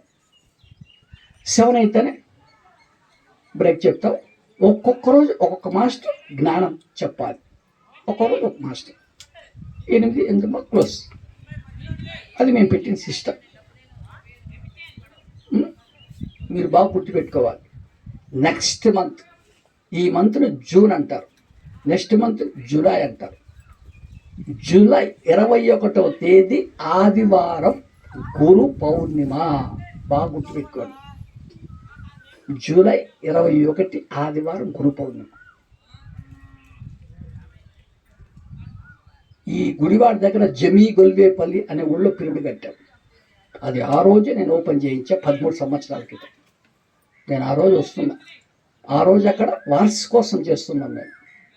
గురు పౌర్ణమి రోజు 21 ఆదివారం నెక్స్ట్ మంత్ శాకాహారాలు ఏర్పాటు చేస్తున్నాం 10 to 5. నెక్స్ట్ డే అడ్డాడ్ అనే ఊళ్ళో శ్రీ గురుదత్త శ్రీచక్ర పిరమిడ్ కట్టాడు. 22 సోమవారం అక్కడ 12 గంటల అఖండ ధ్యాన కార్యక్రమం ఏర్పాటు చేశాం. 12 గంటల అఖండ మౌన ధ్యానం గురు పౌర్ణమి సందర్భంగా అడ్డాడ పామరు దగ్గర శ్రీచక్ర శ్రీ గురుదత్త పిరమిడ్ అని పేరు. రాత్రి 6 నుంచి ఉదయం 6 వరకు గురు పౌర్ణమి సందర్భంగా ఆ 2 ఏర్పాటు చేశారు. మీరందరూ అక్కడ రావాలి. గురుగారికి శ్వాస మీద ధ్యాస అనే ధ్యానం నేర్పించింది సదానంద యోగి. ఆయన సమాధి నందవరం అనే ఊళ్ళో చేశాడు ఈ సుభాష్ పత్రి గారు. నేనే చేశాను సమాధి అన్నాడు. ఈ గురు పౌర్ణమి రోజు ఈ గురువు గారు ఆయన గురువు గారి దగ్గర సమాధి దగ్గర ధ్యానం చేసేవాడు. మమ్మల్ని కూడా రమ్మనేవాడు, మేము కూడా వెళ్ళేవాళ్ళం. ప్రతి గురు పౌర్ణమికి సుభాష్ పత్రి గారు గురువు గారి దగ్గర సమాధి దగ్గర ధ్యానం చేసేవాడు. మా సెంటర్లో 60 మంది ఉన్నారు. నేను 30 మంది వెళ్ళా, 30 మంది మేము మాకు వీలు కాదన్నారు వాళ్ళు. ధర్మవరం జానకేంద్ర 30 మంది అక్కడే ఉన్నారు. ధర్మవరం అనే వాళ్ళు 30 మంది వెళ్ళాం. మేము చెప్పే 3 రోజులు 3 days. గురు పౌర్ణమి రోజు సదానంద సమాధి దగ్గర పత్రిజీ గురుగారితో ధ్యానం చేస్తామన్నా. 2వ రోజు వీర బ్రహ్మేంద్ర స్వామి కాలజ్ఞానం రాసిన రవ్వలకొండలో ధ్యానం చేస్తాం. బనగానపల్లిలో ఆయన ధ్యానం రవ్వలకొండలోనే కాలజ్ఞానం రాసింది. గుహ ప్రకృతి అక్కడ చేస్తాం ప్రకృతిలో. 3వ రోజు యాగంటి శివాలయం, అక్కడ నందీశ్వరుడు సంవత్సరం పెరుగుతూ ఉంటాడు అన్నమాట. ప్రకృతి అక్కడ చేస్తాం ధ్యానం. ఒకరోజు సదానంద సమాధి దగ్గర ధ్యానం, ఒకరోజు ప్రకృతిలో ధ్యానం, ఒకరోజు శివాలయంలో ధ్యానం. అలా పెట్టుకున్నాం. వెళ్ళాం 30 మంది రాలే. సాయంకాలం 6 అయితే వాళ్ళు వచ్చి ధ్యానంలో కూర్చున్నారు. ధ్యానకే వెళ్ళి 2వ రోజు నేను వెళ్ళి వాళ్ళు వచ్చేయకముందే ధ్యానంలో కూర్చున్నాను. అరే మిట్టామనం వస్తారు 3 రోజులు ఆ ప్రోగ్రాంకి వెళ్తా అన్నాడు కదా, మరి ఈయనేంటి అప్పుడే వచ్చేసరి అంటే ఈయనకేమైనా పరుందేమో అప్పుడే వచ్చేసారు అనుకున్నాను. ఒకరోజు 6 నుంచి 7 ధ్యానం అయిపోయింది. ఓకే అంటేనే నేను ఏం మాట్లాడుకోకుండా ఆ మెట్లు దిగి గబ బయటికి వెళ్ళిపోయాడు. వారు అస్సలు ఇప్పలేదు. మనం ఎటు వెళ్ళలేదు నందవరానికి, ఈయన వెళ్ళాడు కదా. అక్కడ సదానంద సమాధి దగ్గర గురువు గారు ఏం జ్ఞానం చెప్పాడు, అక్కడ ఏం జరిగిందో మాకు చెప్పాలి కదా. మేము ఎటు వెళ్ళాలి, ఆయన వెళ్ళాడు కదా. అరే చెప్పకోకుండా పోతున్నాడు ఏంటి ఈయన, ఏమిటా మనం ఒకసారి ఏంది ఇలా చేస్తున్నాడు అని చెప్పి అనుకున్నారంట వాళ్ళు 30 మంది. నేనేం మాట్లాడలేదు, మెట్ల దిగి వెళ్ళిపోయారంట. 3వ రోజు 30 మంది బ్యాచ్ వచ్చారు. జానకేంద్రకి వెళ్ళాం 6 గంటలకు. వాళ్ళు అడిగారు ఈ 30 మంది ధర్మవరం వాళ్ళు, మీరు ఎప్పుడు వచ్చారు? ధర్మవరం ఈవేళ వచ్చారు. మీరు మాత్రం ఈవేళ కాదు, మిగతా వాళ్ళు వచ్చారు నాకు తెలియదు. మీరు మొన్ననే వచ్చారు. మేము మొన్న 6 గంటలకు ధ్యాన కేంద్రానికి వస్తే మాకన్నా ముందు వచ్చి మీరు ధ్యానంలో కూర్చున్నారు. మేము అనుకున్నాం సార్ 3 days రానన్నాడు కదా, మరి ఈయనేంటి ఎప్పుడో వచ్చేసాడు, దీనికి ఏమైనా వర్క్ ఉంది ఏమన్నా వచ్చేసాడేమో అనుకున్నాం. మేము మీ పక్కన కూర్చున్నాం ధ్యానంలో. మీరు ఏ డ్రెస్ వేసుకున్నప్పుడు చెప్తాం, నీటి చూస్తాం. చూశాను నేను 1 గంట సేపు ధ్యానం అయిపోయింది. అస్సలు మీరేం మాట్లాడలే, గబగబా మెట్లు దిగేసి వెళ్ళిపోయారు. మేము అనుకున్నాం ఈసారి నందవరం వెళ్ళాడు కదా, అక్కడ విషయాలు చెప్పాలి కదా, చెప్పకూడదు పోయినాడే అనుకున్నాం మేము. వాళ్ళు అన్నారు లేదు ఈరోజే మా వెంట వచ్చాడు సారు బిట్టామనవరం వీళ్ళు మా బ్యాచ్ వాళ్ళు. కరెక్ట్, నేనైతే వచ్చింది ఆ రోజే. మరి మొన్న ఈ ధ్యాన కేంద్రంలో మిట్టా మనోహర్ శరీరంతో ధ్యానం చేసింది నేను కాదు, ఎవరో ఒక గ్రేట్ మాస్టర్. అవునా, నేను అక్కడ కూర్చున్న ధ్యానంలో. మొన్న ఈ ధ్యాన కేంద్రంలో నా శరీర రూపంలో ధ్యానం చేసిన ఆ గ్రేట్ మాస్టర్ ఎవరో నాకు తెలియాలి సంకల్పం చేసి తెలిసిపోయింది. అబ్బో మీరా వచ్చింది అనుకున్నాను. ఆయన పేరంట ఆంజనేయ స్వామి అని పిలుస్తుంటారంట. ఆంజనేయ స్వామి నిన్ననే ఆయనది బర్త్డే. పొరపాటున ఆ పదం వాడద్దు. హనుమత్ జయంతి అనకూడదు. తెలియదు వీళ్ళకి, ఆడవాళ్ళు మగవాళ్ళు. That is wrong. ఒక వ్యక్తికి పుట్టుక మరణం ఉంటే అది కరెక్ట్. పుట్టుక మరణం రెండు ఉండాలి. పుట్టుకని ఏమంటారంటే జయంతి అంటారు, మరణాన్ని వర్ధంతి అంటారు. ఆంజనేయ స్వామికి మరణం లేదు, చిరంజీవి ఆయన. తెలియదు వీళ్ళకి చాలా మందికి, తెలుసుకోవాలి. మరి మరణం లేని వ్యక్తికి జయంతి ఎలా వస్తుంది? అలా హనుమ జయంతిని పిలవకూడదు. ఏమని పిలవాలి? హనుమ జన్మదినోత్సవం పిలవచ్చు, బర్త్డే చెప్పచ్చు. ఆయన జన్మదినమే, జయంతి మాత్రం ఎవ్వరు అనకూడదు. తెలుసుకోవాలి, మాట్లాడలేదు. నిన్ననే అయింది. ఆయన ఆ రోజు మా ధ్యాన కేంద్రంలో వచ్చి నా శరీరంతో ధ్యానం చేశారు. ఆయనకి ధ్యానం అంటే చాలా ఇష్టం అంటారు. అక్కడ బాగా ధ్యానం జరుగుతుంది కదా, నేను కూడా ధ్యానం చేసుకున్నాను వచ్చాను. ఆయన రూపంతో వస్తే డిస్టర్బెన్స్ చేస్తారు, నా రూపంతో వస్తే చేయలేదు. మనసాడే కదా అనుకుంటారు. వాళ్ళకి ఏ రూపంగానో వస్తుందంట ఆంజనేయ స్వామి. ఆయన ఆ రూపం తీసుకున్నాడు. ఏ రూపం? నా రూపం. అవునా? ఇది నాకు అద్భుతం కదా. ధ్యానం చేసే అద్భుతాలు అన్నాడు సుభాష్ పత్రి. నాకు అద్భుతమే కదా. అది ఆ సుభాష్ పత్రి గారు చెప్పేది. అద్భుతాలు సృష్టించే శక్తి ఒక్క ధ్యానం చేసే వారికే ఉంటుంది అన్నాడు. వేరే వాళ్ళకు ఉండదు అవకాశం. 5 నిమిషాలు ధ్యానం చేసేవాళ్ళు కాదు. రోజు 5 నిమిషాలు ధ్యానం చేస్తారు ఆ అద్భుతాలు వాళ్ళకి. అది గుర్తుపెట్టుకోవాలి మళ్ళీ. Second letter I. మెరాకిల్లో ఇంటలెక్ట్ పెరుగుతుందంట ధ్యానం చేస్తే. బుద్ధి కుశలత, షార్ప్ బ్రెయిన్ అంట. అది ధ్యానం యొక్క గొప్పతనం. Next letter R. మెరాకిల్లో రియాలిటీగా జీవిస్తుంటారంట వాళ్ళు. రియాలిటీ, న్యాచురాలిటీ, ఆర్టిఫిషియల్ ఇస్తుంటారు. Next C.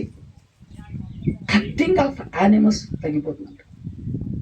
నేను ధ్యానంలో రాకముందు కత్తి తీసుకొని మేకలు ఇలా కోసేవాను, కోళ్ళు ఇలా కోసేవాను. ఇప్పుడు నేను కోయడం లేదు. 31 సంవత్సరం కోయడం లేదు. కోళ్ళు మేకలు ఇలా.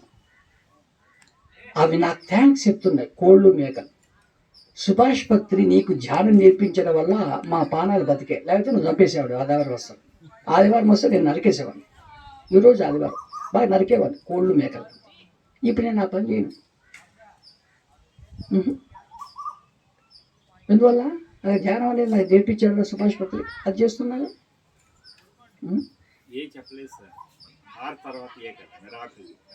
MIR.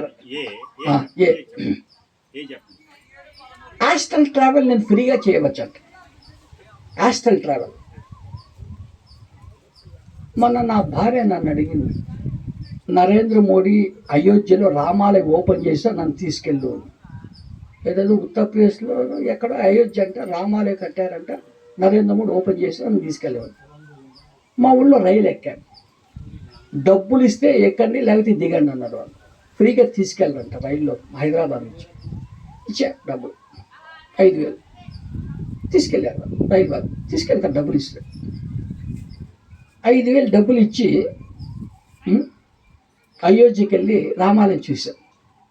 హైదరాబాద్కి వచ్చి వచ్చిన తర్వాత కళ్ళు మూసుకొని 5 గంటలు ధ్యానం చేసి నాలో ఉన్న సూక్ష్మశక్తి రిలీజ్ చేశాను. చేసి ఫ్రీగా అయోధ్యకి వెళ్ళి రామాలయం చూసి వచ్చాను. డబ్బులు ఖర్చు కాలేనా అంటే అక్కడ ఫిజికల్ బాడీతో చూసా, ఇక్కడ యాస్ట్రల్ బాడీతో చూశాను. అదే తేడా. రెండు నేనే. ఫిజికల్ బాడీ అంటే స్థూల శరీరం అంటారు, యాస్ట్రల్ బాడీ అంటే సూక్ష్మ శరీరం. ఫ్రీగా వచ్చింది కదా, మేలు కదా. ఇది డబ్బులు పెట్టి ఎందుకు వెళ్ళాలి? ఫ్రీగా చూడవచ్చు కదా. అదే నెక్స్ట్ వచ్చింది L. Living in the present మూమెంట్లో నేను జీవిస్తూ ఉంటానంటే. Living in the present moment. ఇప్పుడు నేనేం చేస్తున్నా?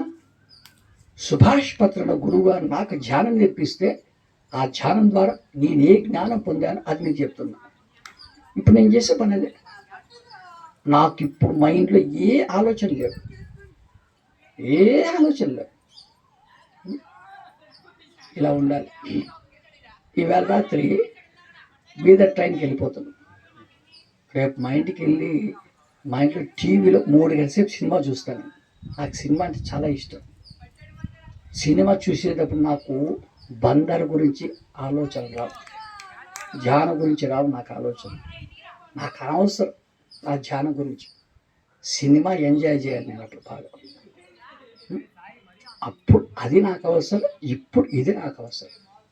అంతేకాదు నేను ఇక్కడ ఉండి ఆ సినిమాలో ఏం జరుగుతుందో, ఆ క్రికెట్ మ్యాచ్లో ఏం జరుగుతుందో ఆలోచించుకుంటూ ఇక్కడ ఉండడం వేస్ట్, కరెక్ట్ కాదు. సినిమాలో కూర్చొని ధ్యానం గురించి ఇంకో దాని గురించి నాకు అనవసరం అక్కర్లేదు. ఎప్పుడు ఎలా ఉండాలో అలా ఉండాలి మనం. అది కరెక్ట్, అది వస్తుంది, అంత ధ్యానం చేస్తుంది. అవునా కదా? నెక్స్ట్ లెటర్ ఈ. ఎన్లైట్మెంట్ పొందవచ్చు అంట ధ్యానం చేస్తే. ఎన్లైట్మెంట్ వస్తుందంట ధ్యానం చేస్తే. అద్దయ్య ధ్యానం గొప్పతనం అని చెప్పారు పత్రిజీ గురువు గారు. ఒకసారి పత్రిజీ గారు థ్యాంక్స్ చెప్పాలి.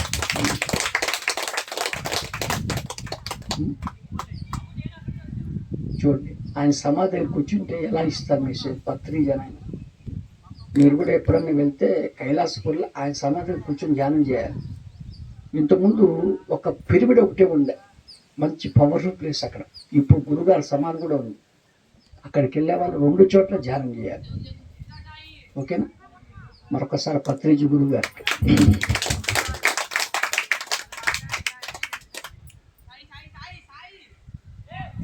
యోగి వేమన అని ఒక ఆయన సమాధి ఉంది. ఆయన పేరు యోగి వేమన అని పిలుస్తుంటారు.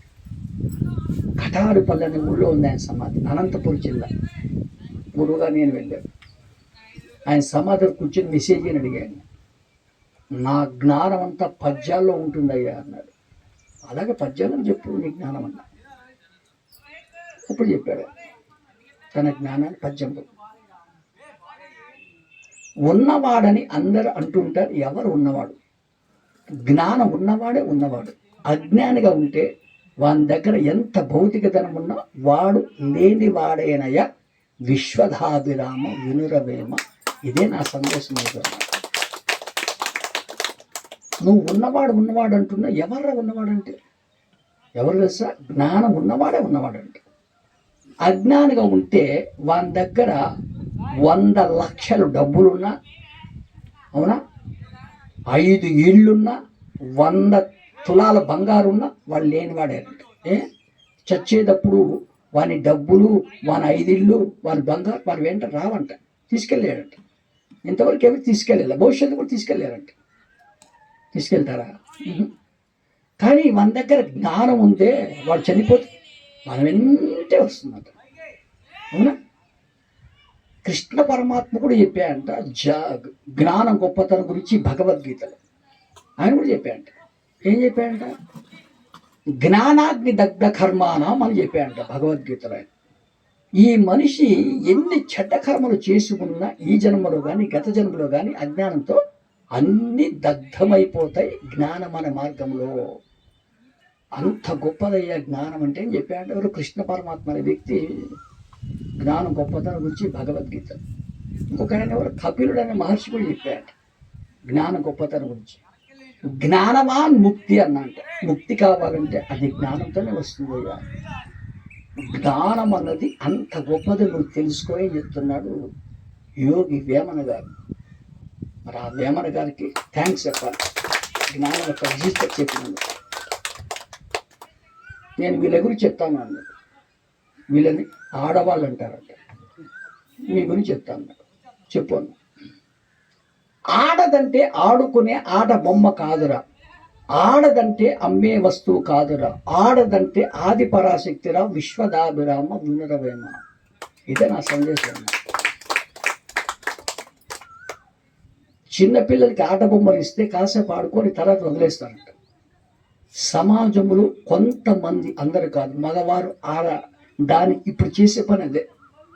అవసరం ఉన్నంత కూడా వారుకొని ఈ ఆడదాన్ని వదిలేస్తారంట.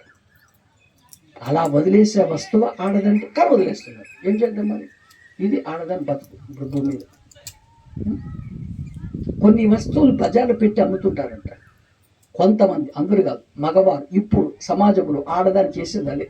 1,00,000 2 లక్షలకి అమ్మేస్తారు ఆడదాన్ని, 1 lakh 2 lakhs. అలా అమ్మే వస్తువు ఆడది కానీ అమ్మేస్తున్నారు. ఏం చేద్దాం? ఈ ఆడదాని బతుకు ఇలా ఉంది, అమ్మేస్తున్నారు మగవాళ్ళు. మరి ఆడదంటే ఎవరు తెలుసా? ఆడదంటే ఆది పరాశక్తిరా. ఒక ఆడది ఏదైనా చేయగలదు, ఎంతైనా చేయగలదు. ఒక ఆడది ఏదైనా చేయగలదు అంటే ఎంతైనా చేయగలదు. అరే వారి పేర్లోనే ఉందరా గొప్పతనం అన్నాడు. వారి పేరా ఆడది. ఏమనుకుంటున్నావు? అష్టశివి ఏంటి?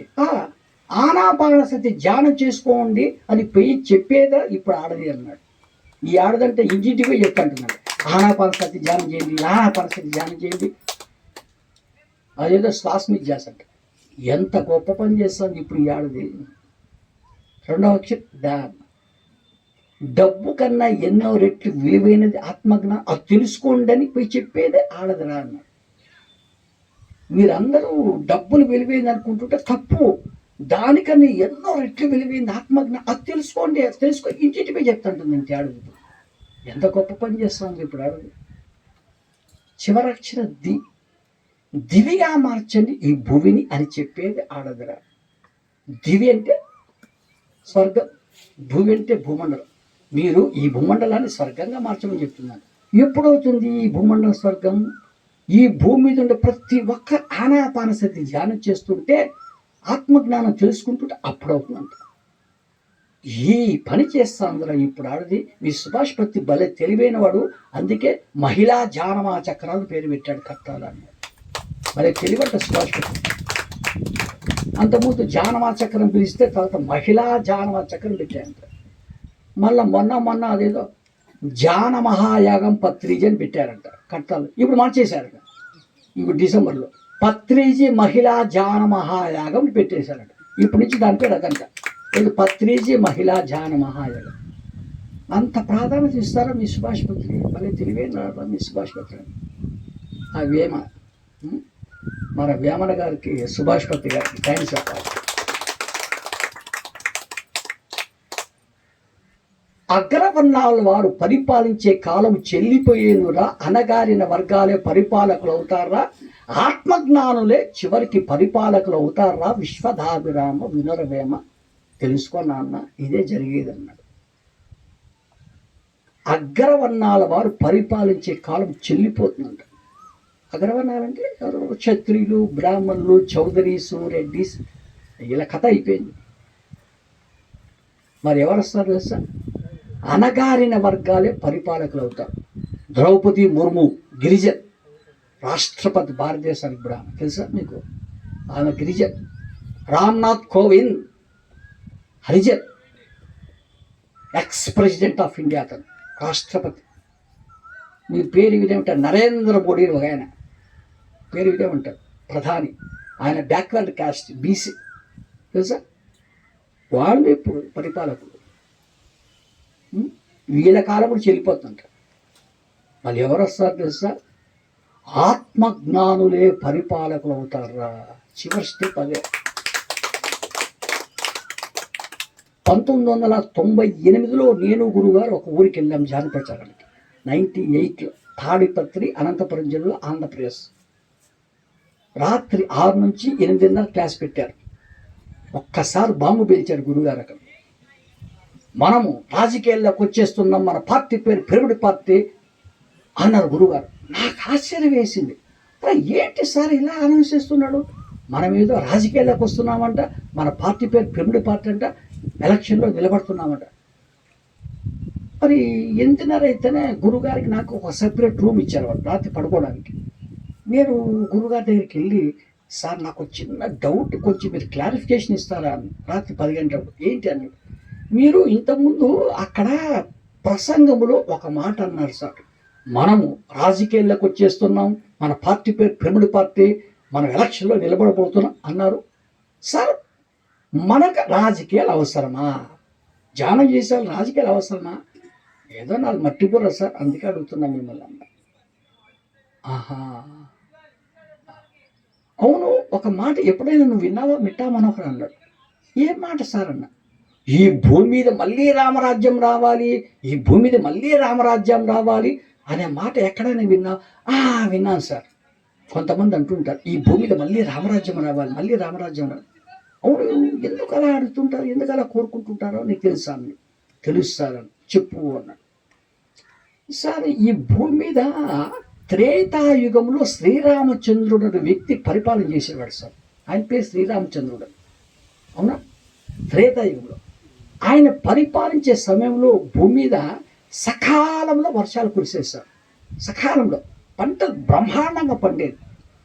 ఆ ప్రజలు ఎంతో సుఖ సంతోషాలతో జీవించేవారు. అప్పుడు అబ్బా, ఈయన పరిపాలనలో మనకు సకాలంలో వర్షాలు కురుస్తున్నాయి, మంచి పంటలు పండుతున్నాయి, సంతోషంగా జీవించారు. అవునా? అందుకే ఇప్పుడు కూడా అలాంటి రామరాజ్యం రావాలని కోరుకుంటారు సార్ అన్న. ఆహా, మరి ఆ రాముడు ఎవరయ్యా అన్నాడు. ఆయన ఒక ఆత్మజ్ఞాని సార్, ఆధ్యాత్మికవేత్త. ఓహోహోహో, ఆత్మజ్ఞాని ఆధ్యాత్మికవేత్త పరిపాలకులుగా ఉంటే సకాలంలో వర్షాలు కురుస్తాయా, మంచి పంటలు పండుతాయా, ప్రజలు సుఖ సంతోషాలతో ఉంటారు. అవును అన్న. మరి నువ్వు నేను ఎవరమయ్యా అన్నాడు. మీరు నేనా? ఆత్మజ్ఞానులం, ఆధ్యాత్మికవేత్తలు. ఓహో, మనం ఆత్మజ్ఞానులమా, ఆధ్యాత్మికవేత్తలమా? అవును. మరి మన పరిపాలనకు వస్తే ఎలా ఉంటుంది చెప్పు, ఒకసారి ఆలోచించు. ఏమనుకోద్దు మనోహర్. ఎలక్షన్లప్పుడే ప్రజలు గుర్తొస్తారా రాజకీయ నాయకులకి? తర్వాత గుర్తురాదు వాళ్ళకి. అప్పుడు మాత్రం గుర్తొస్తారు. ఇంటింటికి వస్తారు. అబ్బా, దండాలు పెడతారు, 5,000 ఇస్తాం, మాకు ఒకటే బుడ్డి కూడా ఇస్తాం. నేను ఒక పెద్ద బుడ్డి, అదే బ్రాంతి అంటారు కదా, అది కూడా ఇస్తాం, ఒకటి అంటారు. అయిపోయింది, ఆ ఎలక్షన్ అయిపోయింది. 5 ఏళ్ళు మళ్ళీ వాళ్ళ అడ్రస్సే కనపడదు మనకు, కనపడదు. వాళ్ళే పిచ్చి వల్ల మనకు 5,000 ఇవ్వడానికి. మనకన్నా చాలా తెలివి అంట వాళ్ళకి, రాజకీయ నాయకులకి. వాళ్ళకున్న తెలివి ఈ ప్రజలకు లేనే లేదు. వీళ్ళంతా అమాయకులు, ఆడవాళ్ళు మగవాళ్ళండి, ఏం తెలియదు వీళ్ళకి. ఎర వేస్తేనే చేప పడింది. ఎర వేయాలి, అప్పుడు చేప పడుతుంది. ఎర వేయడం అంటే 5,000 డబ్బులు ఇవ్వడం, బుద్ధి ఇవ్వడం. అవునా? అదే ఎర వేయడం. అప్పుడు చేప పడుతుంది, అంటే ఓటు పడుతుంది. వాడు పడిందా ఈ 5 ఏళ్లలో? వాడు ఎవడు నిలబడ్డాడో వాడు 5 లక్షల కోట్లు సంపాదించేస్తాడు. వాడు ప్రజల ధనాన్ని 5 లక్షల కోట్లు. ఇదిరా ఇప్పుడు రాజకీయ నాయకులు చేసే పని. పార్టీ పేరు మనకు అనవసరం.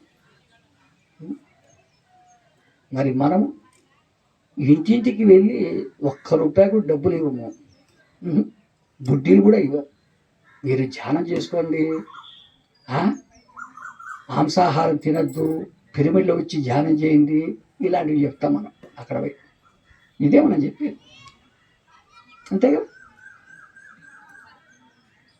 జగన్మోహన్ రెడ్డి అని ఒక ఆయన, నాకు ఒక్కసారి అవకాశం ఇవ్వండి, నాకు ఒక్కసారి అవకాశం ఇవ్వండి అడిగాడు. మనం అడుగుతాం, మాకు ఒక్కసారి అవకాశం ఇవ్వండి, మాకు ఒక్కసారి. వీళ్ళకందరికీ విసుగు పుట్టింటే ఏ పార్టీ వాడు వచ్చినా వాళ్ళు చేసేది ఏం లేదు. అప్పుడు ఇసుక దోపిడీ అంట, మద్యం దోపిడీ అంటే, ఏ దోపిడీ అంటే 5 లక్షల కోట్లు సంపాదిస్తారు ఉంటారు వాళ్ళు. అందరికీ విసుగు పుట్టినారు. ఒక్కసారి వీళ్ళకు కూడా ఇద్దాం అవకాశం, ఒక్కసారి చూద్దాం అని ఇస్తారట. ఫస్ట్లో మనకు 500 ఓట్లు 400 ఓట్లు పడేది ఎమ్మెల్యే ఎలక్షన్లో. 99లో స్టార్ట్ చేశాం. 99లో టీఎన్ సెషన్ ద్వారా పార్టీ రిజిస్ట్రేషన్ చేశాం, నిలబడ్డాం ఎలక్షన్. 500-400 ఓట్లు వచ్చాయి. అప్పటి నుంచి కంటిన్యూ చేస్తున్నాం. 99, 2000 అలా రాను రాను పెరుగుతూ వస్తున్నాయి ఓట్లు. 1,500, 2,000, 4,000, 5,000. అవునా? ఒక టైం ఉంది, నన్ను కొన్ని చోట్ల అడిగారు, మీరు 99 నుంచి ఎలక్షన్లో నిలబడుతున్నారుగా, మీకు అసెంబ్లీలో ఇప్పుడు ఎంతమంది ఎమ్మెల్యేలు ఉన్నారండి, లోక్సభలో ఎంతమంది ఎంపీలు ఉన్నారు అడిగేవారు నన్ను. అంటే హేళన చేసేవారు. గురుగారు చెప్పారు, ఒక రైతు పొలంలో వరి పంట వేస్తే ఎన్ని రోజులకు వస్తుంది తెలుసా? వరి పంట 120 డేస్కి వస్తుందంట. తెలుగులో అయితే 120 రోజులు అంటారంట. అవునా? మరి ఒక రైతు పొలంలో బత్తాయి పంట వేస్తే బత్తాయి అంటారు దాన్ని, 6 సంవత్సరాలకు వస్తుందంట పంట. తెలుసా? పిరమిడ్ పార్టీ వరి పంట పార్టీ కాదు, బత్తాయి పంట పార్టీ రా అన్నాడు. వరి పంట పార్టీ కాదు అంటే వెంటనే రిజల్ట్ రాదు, టైం పడుతుంది. అవునా?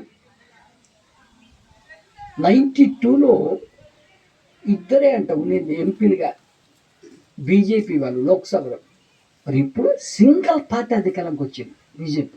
మళ్ళీ ఎవరైనా ఊహించారా? ఇద్దరు ఎంపీలు ఉన్న వాళ్ళు సింగిల్ పార్టీకి అధికారంలోకి వస్తే వచ్చారు. మనము కూడా వస్తాం, దానికి టైం ఉంది, ఖచ్చితంగా వచ్చే గ్యారెంటీ. టైం ఎప్పుడో చెప్పాడు, నేను చెప్పకూడదు, మీకు సస్పెన్స్. ఆ ఇయర్ కూడా చెప్పాడు. ఆ టైంలోనే మనం అసెంబ్లీలో కాలు పెడతా, పరిపాలన మన చేతికి వచ్చేస్తుంది. మనం ఏం చేసాం చేసేటప్పుడు దేవాలయాల దగ్గర బలులు ఇస్తున్నారు. ఏదో మేకలంట, కోళ్ళంట, ఏంటంటే బలులు ఇస్తుంటారు. ఏమంటే అడుగుతుంది బలి అని ఇస్తున్నారంట. చట్టం ఉందంట, బలి ఇస్తే వాళ్ళు జైలు తీసిపోయి పడేయాలంట. ఇప్పుడు ఎంతమంది జైలు పడేస్తున్నారు? ఇప్పుడు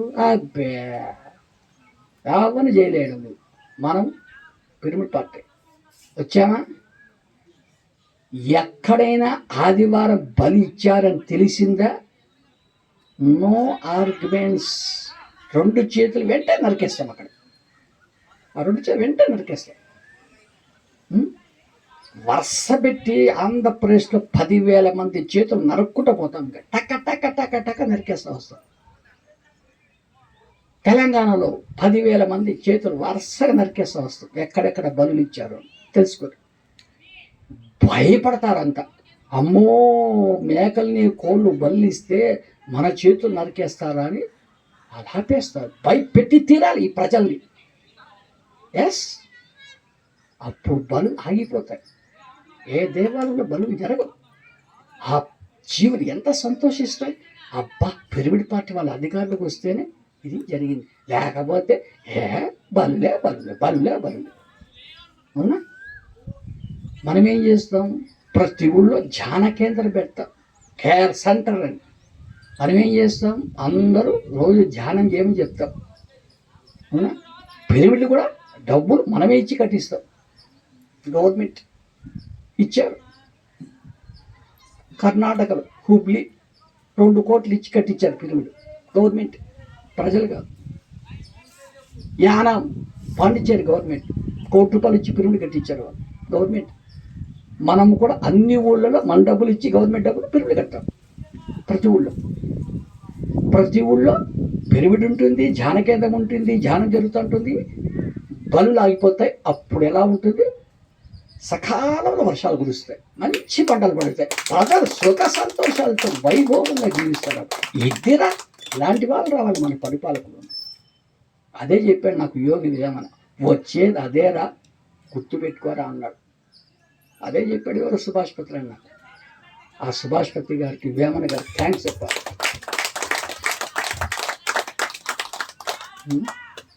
చూస్తా, నేను చెప్పకూడదు అవన్నీ. నాకు ఇయర్తో సహా తెలుసు, ఏ ఇయర్ కూడా.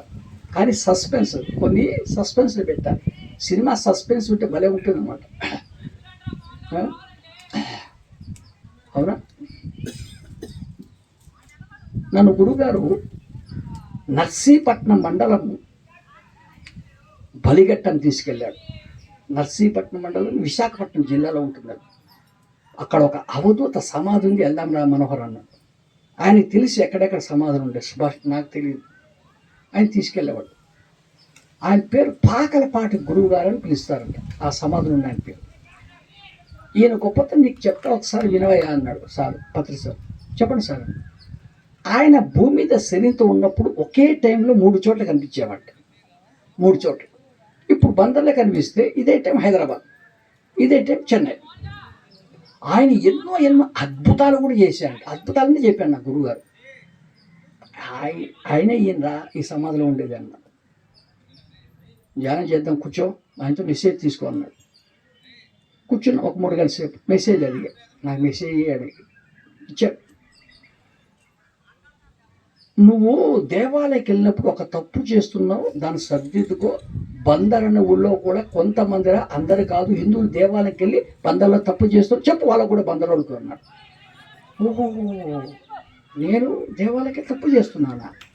బందరోళ్ళు హిందువులు కొంతమంది దేవాలయం తప్పు చేస్తున్నారా? ఏం తప్పు చేస్తున్నారు బందరోళ్ళు? నేనేం తప్పు చేస్తున్నా అని అడిగాయన్ని. నువ్వు ఏం తప్పు చేస్తున్నావు చెప్తా, బందరోళ్ళు ఏం తప్పు చేస్తున్నావు చెప్తా. అందరు కాదరా, మళ్ళీ బందరోళ్ళు అందరూ మళ్ళీ కొందరే.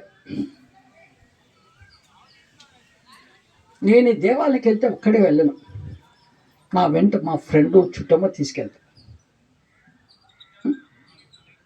దేవాలయంకి వెళ్తే అక్కడ ఏదో ఆంజనేయ స్వామి విగ్రహం ఉంటుంది, నేను మొక్కుకున్న తర్వాత ఏం చేస్తా, అక్కడ కూర్చుంటా, కింద కాసేపు కూర్చుంటా, వెంటనే వెళ్ళను ఇంటికి, కూర్చుంటా. నా ఫ్రెండ్ కూడా కూర్చోమంట. స్టార్ట్. నువ్వు ఇల్లు కొన్నావని తెలిసింది, ఎన్ని లక్షలు కొన్నావని అడుగుతా. 50 లక్షలు కొన్నా అంటాడు అతను. మీ అబ్బాయికి ఉద్యోగం వచ్చింది తెలిసింది, ఎంత జీతం? నా అబ్బాయికి 2 లక్షల జీతం అంటాడు. నీ బట్టలు భలే మెరుస్తున్నాయి, ఎక్కడ కొన్నావంట? నేను రేమండ్స్లో కొన్నా అంట. దీన్ని మేము సొల్లు కబుర్లు అంటాం హైదరాబాద్. మరి ఈ సొల్లు కబుర్లు నేను ఎక్కడ మాట్లాడాలి? మా ఇంట్లో మాట్లాడాలి, లేకపోతే దేవాలయం బయట వెళ్ళి రోడ్లో మాట్లాడాలి. కానీ నేను మా ఇంట్లో లేను, దేవాలయం బయట లేను, ఎక్కడ ఉన్నా దేవాలయం లోపల ఉన్నాను. మరి ఏం చేస్తున్నా? సొల్లు కబుర్లు మాట్లాడుతున్నా. మళ్ళీ వెళ్ళి అందరికీ, ఈరోజు నేను ఆంజనేయ స్వామి దేవాలయంకి వెళ్ళొచ్చా, నాకు ఎంతో పుణ్యం వచ్చింది అని పోయి చెప్తా. నీకు అక్కడ పాపం వచ్చింది అన్నారు. ఓహో, దేవాలయకి వెళ్తే పాపం వస్తుందా అన్న? అవును. ఏంటి దేవాలయకి వెళ్తే వచ్చే పాపం మనం? మరి ఏం చేశాము అక్కడ? ఇల్లెంతో కొన్నావు, మీ అబ్బాయికి ఉద్యోగం వచ్చిందే, ఎంత జీతము, నీ బట్టలు బాగున్నాయే, ఇవే మాట్లాడాల్సింది అక్కడ. ఎక్కడ మాట్లాడాలి ఇవన్నీ? ఇంట్లో మాట్లాడుకో, వీధిలో మాట్లాడు, అక్కడ మాట్లాడతావా? మళ్ళీ నాకు పుణ్యం వచ్చిందంటావా? దేవాలయకి వెళ్ళి పాపం వచ్చింది కదా తెలుసా అక్కడ. ఇట్లాంటి పిచ్చి వ్యవహారం అక్కడ చేయవద్దు. నువ్వు నోరు మూసుకొని ఉండు, మాట్లాడద్దు. ఎవరు మాట్లాడితే ఆపే, మాట్లాడద్దు ఇక్కడ, పద బయటికి పోదాం. మరి ఏం చేయాలి అక్కడ? మనసును బుద్ధిని లయం చేసి ఆత్మతో కూడుకొని ఉండు. నేను అక్కడ మనస్సును బుద్ధిని లయం చేసి ఆత్మతో కూడుకొని ఉండాలంట. దానిని సుభాష్ పత్రి ధ్యానం అని పిలిచేవాడు. నేను అక్కడ చేయవలసిన పని ధ్యానం అంట, కూర్చొని ధ్యానం చేయాలంట. అందుకే చెప్పాడు, దేవాలయాలు ధ్యానాలయాలు కావాలి మిట్టా మనోహర్ అనేవాడు గురువుగారు. అక్కడికి వెళ్తే మనం చేయవలసిన పని అదయ్యా, అంతేగాని ఈ సొల్లు కబులు మాట్లాడడం కాదు అన్నాడు. అప్పుడు నాకు బుద్ధి వచ్చింది, కరెక్ట్. ఈ బందరోళ్ళు కూడా ఉంటుందండి కొంతమందికి, అందరు కాదు, చెప్పు వాళ్ళకు కూడా అన్నారు. దయచేసి ఇట్లాంటి సొల్లు కబులు మాత్రం మాట్లాడద్దని ఈ సందేశం ఇచ్చిన థ్యాంక్స్ చెప్పాను. అప్పటి నుంచి బుద్ధి వచ్చింది నాకు. నేను మాట్లాడడం లేదు, అప్పుడు మాట్లాడాలి, ఇప్పుడు మాట్లాడు. జ్ఞానం అన్నది పండితులకి పామరులకు అర్థమయ్యేటట్టుగా ఉండాలయ్యా.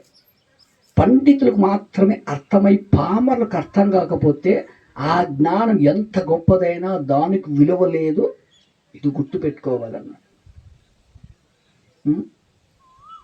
మరి ఈరోజు బందర్లో ఇక్కడ జ్ఞానబోధకుడు ఎవరో తెలుసా?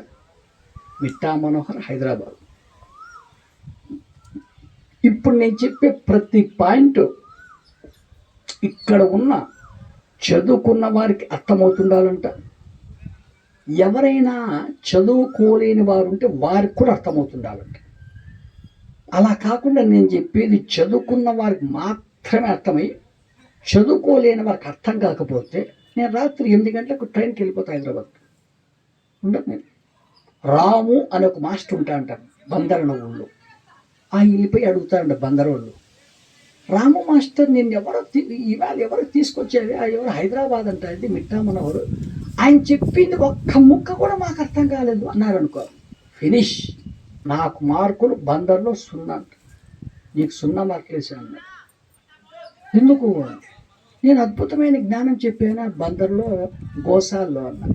నీ జ్ఞానం గొప్పది, వాళ్ళకి అర్థం కాలేదయ్యా. అర్థం కాని చదువు వ్యర్థమయ్యా. నీకేదో తెలిసిందని చెప్పుకుంటూ పోవడమేనా? ఎదుటి వారికి అర్థమవుతుందా లేదా ఆలోచించే అవసరం లేదా? కొంతమంది ఉంటారు చెప్పుకుంటూ పోతుంటారు, ఎదుటి వారికి అర్థమవుతుందా లేదా వాళ్ళకి అనవసరం.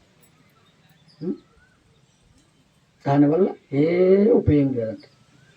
మనం చెప్పేది చదువుకున్న వారికి, చదువు అందరికీ అర్థమవుతుందంట. అవునా? ఇప్పుడు నేను చెప్పేది అందరికీ ఇక్కడ అర్థమవుతుందా లేదా? అర్థం కాలేదా? మరి నాకు 0 మార్కులు వేస్తారా బందర్ వాళ్ళు? వేయలేదా? థ్యాంక్స్ అండి బందర్ వాళ్ళు, థ్యాంక్స్. 0 మార్కులు అన్నది.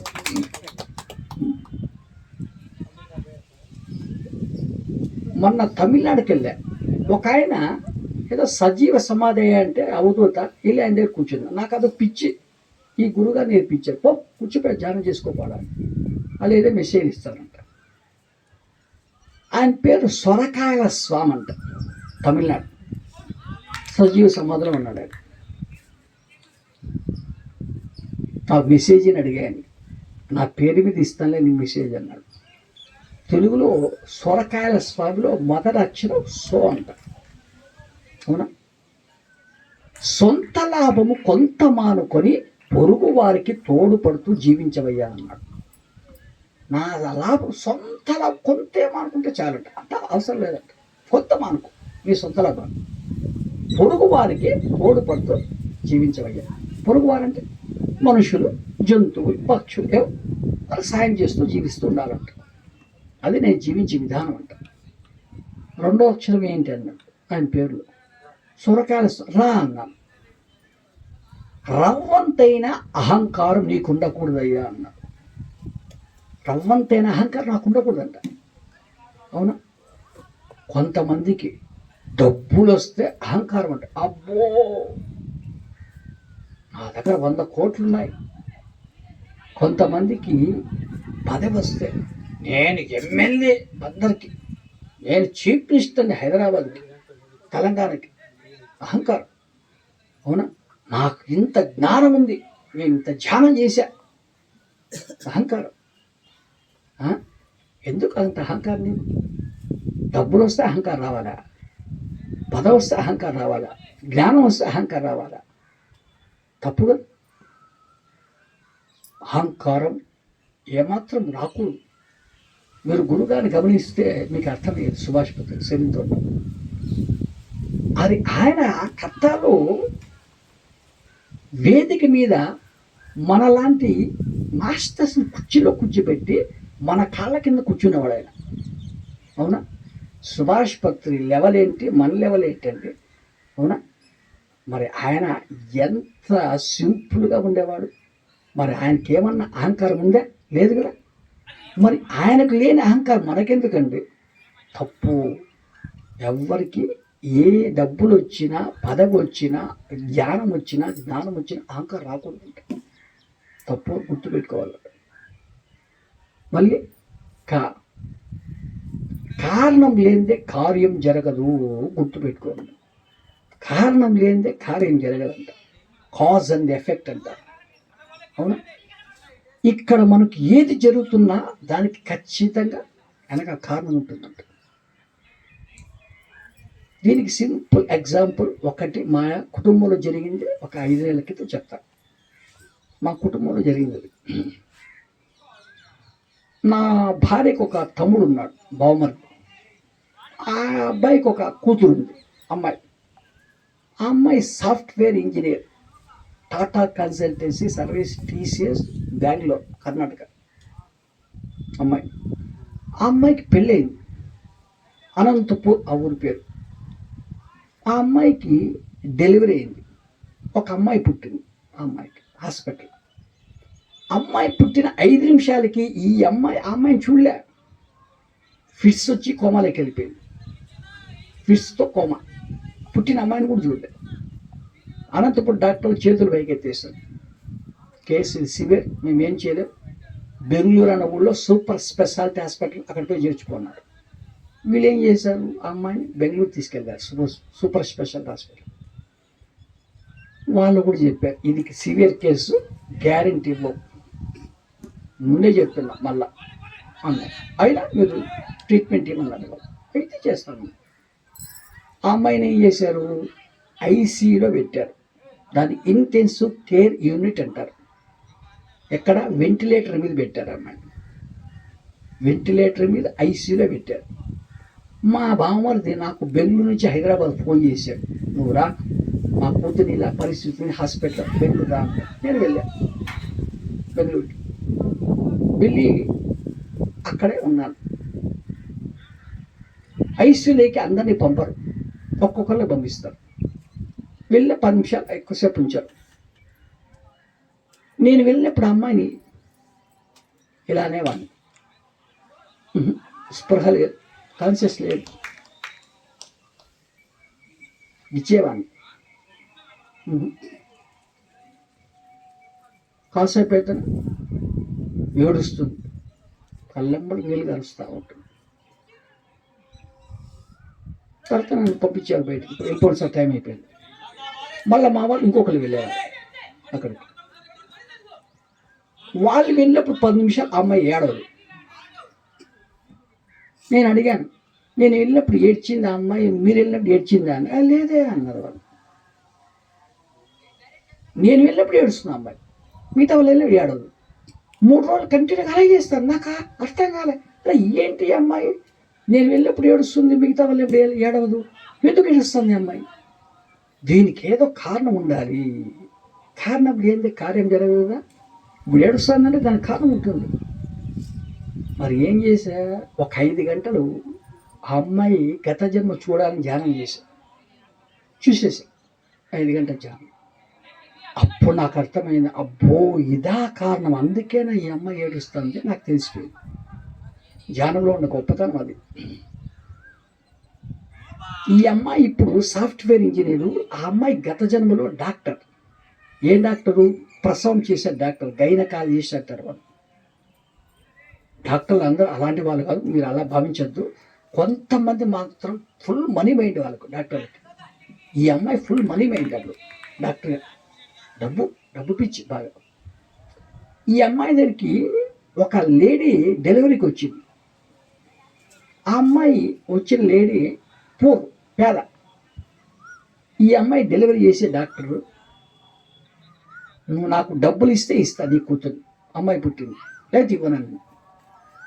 నా దగ్గర డబ్బులు లేవమ్మా, నేను ఇవ్వలేను, నాకు ఇవ్వు అని ఏమో ప్రాధేయపడింది. కొస్తనే లేదు నా దగ్గర, డబ్బులు ఇస్తేనే ఇస్తా, లేదు ఇవ్వనని. ఎంత బతిమాలా, ఎంత ప్రాధేయపడినా ఇవ్వలేదు. ఆ బాధతో ఆమె పేదరాలు చనిపోయింది. నువ్వు నా కూతురు ఇవ్వలేదు కదా, నీకు డబ్బులు ఇవ్వలేదని, నాలాగే నువ్వు కూడా వచ్చే జన్మలో ప్రసవం అయ్యి ఒక కూతురు జన్మనిచ్చి నీ కూతురు కూడా చూడకుండా నువ్వు చచ్చిపోవాలి అని శాపనార్థాలు పెట్టింది. ఒక వ్యక్తి శరీరం వదిలేసే టైంలో గత జన్మ స్మృతులు గుర్తొస్తాయి. ఈ అమ్మాయి ఇప్పుడు బెంగళూరులో మా బామ్మర్ది కూతురు 10 రోజులకి చనిపోయా. ఇప్పుడు ఈ అమ్మాయికి ఆ గత జన్మ స్మృతులు గుర్తొస్తున్నాయి. నేను డాక్టర్గా ఉన్నప్పుడు గత జన్మలో ఒక స్త్రీ నా దగ్గరికి డెలివరీకి వస్తే, పేదరాలు, డబ్బులు ఇస్తే నీకు ఇస్తా మీ అమ్మాయి లేకపోతే ఇవ్వనన్నా కదా, అప్పుడు ఆమె నాకు డబ్బులు లేవమ్మా అని ఎంత ప్రాధేయపడినా ఇవ్వలేదు కదా నేను. అప్పుడు ఆమె శాపనార్థం పెట్టింది కదా, నువ్వు కూడా వచ్చే జన్మలో ప్రసవం చేసి ఒక అమ్మాయి పుట్టి కూతురు చూడకుండా చచ్చిపోనేది కదా, అందుకే కదా నాకు ఈ గతి పట్టింది. ఇప్పుడు అది గుర్తొచ్చి ఏడుస్తాను అమ్మాయి.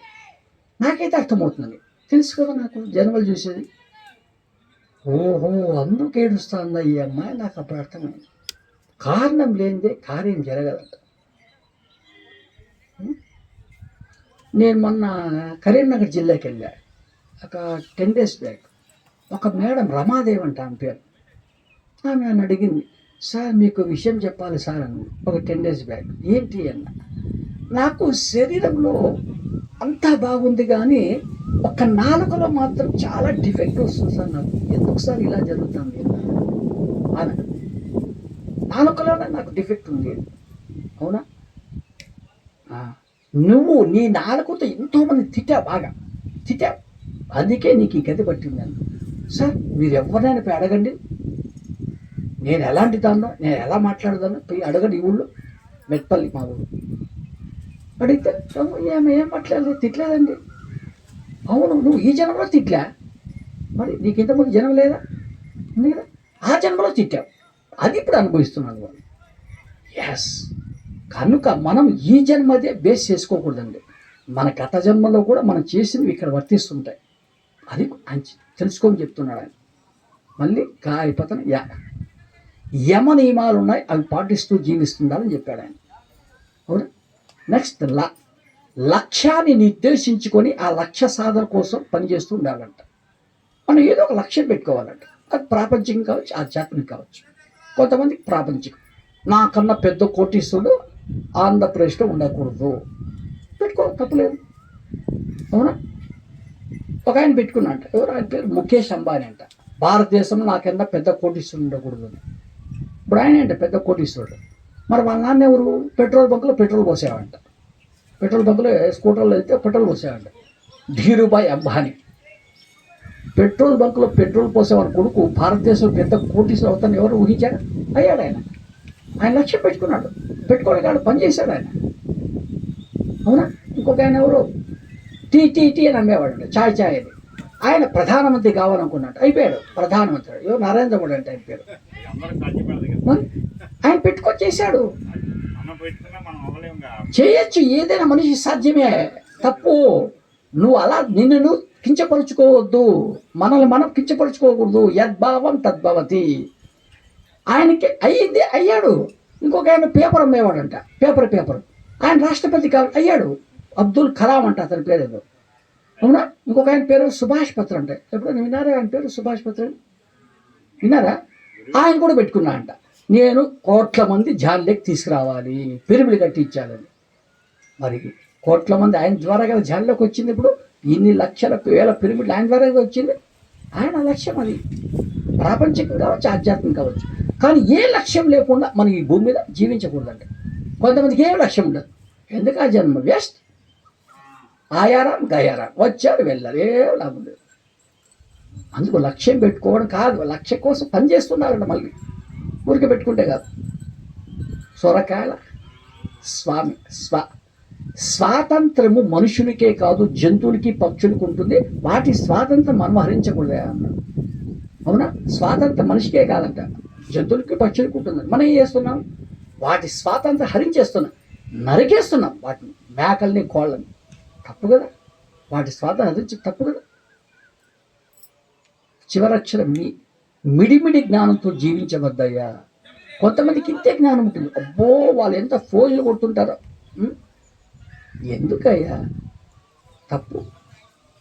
నాకు తెలిసిన జ్ఞానం ఎప్పుడు ఘోరంతే అనుకుంటూ, తెలుసుకోవాల్సి ఎంతో ఉందనుకుంటే ఆ భావంతో జీవిస్తుండాలి అని చెప్పాడు ఆయన. ఇది ఆయన ఇచ్చిన సందేశం. అవధూత సొరకాయల స్వామి సజీవ సమాధిలో ఉన్న మాస్టర్, తమిళనాడు బార్డర్, తెలంగాణ, ఆంధ్రప్రదేశ్లో ఉంది. థ్యాంక్స్. ఇంకా చాలా ఉన్నాయి, కానీ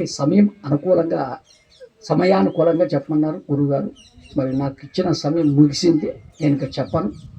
మిమ్మల్ని ఒక 2 నిమిషాలు మాత్రం ధ్యానం చేయించి ముగిస్తాను. నేను ధ్యానం మాత్రం చేయాలి. కళ్ళు మూసుకొని కళ్ళజోడు తీసేసేయాలి. శ్వాస మీద ధ్యాస.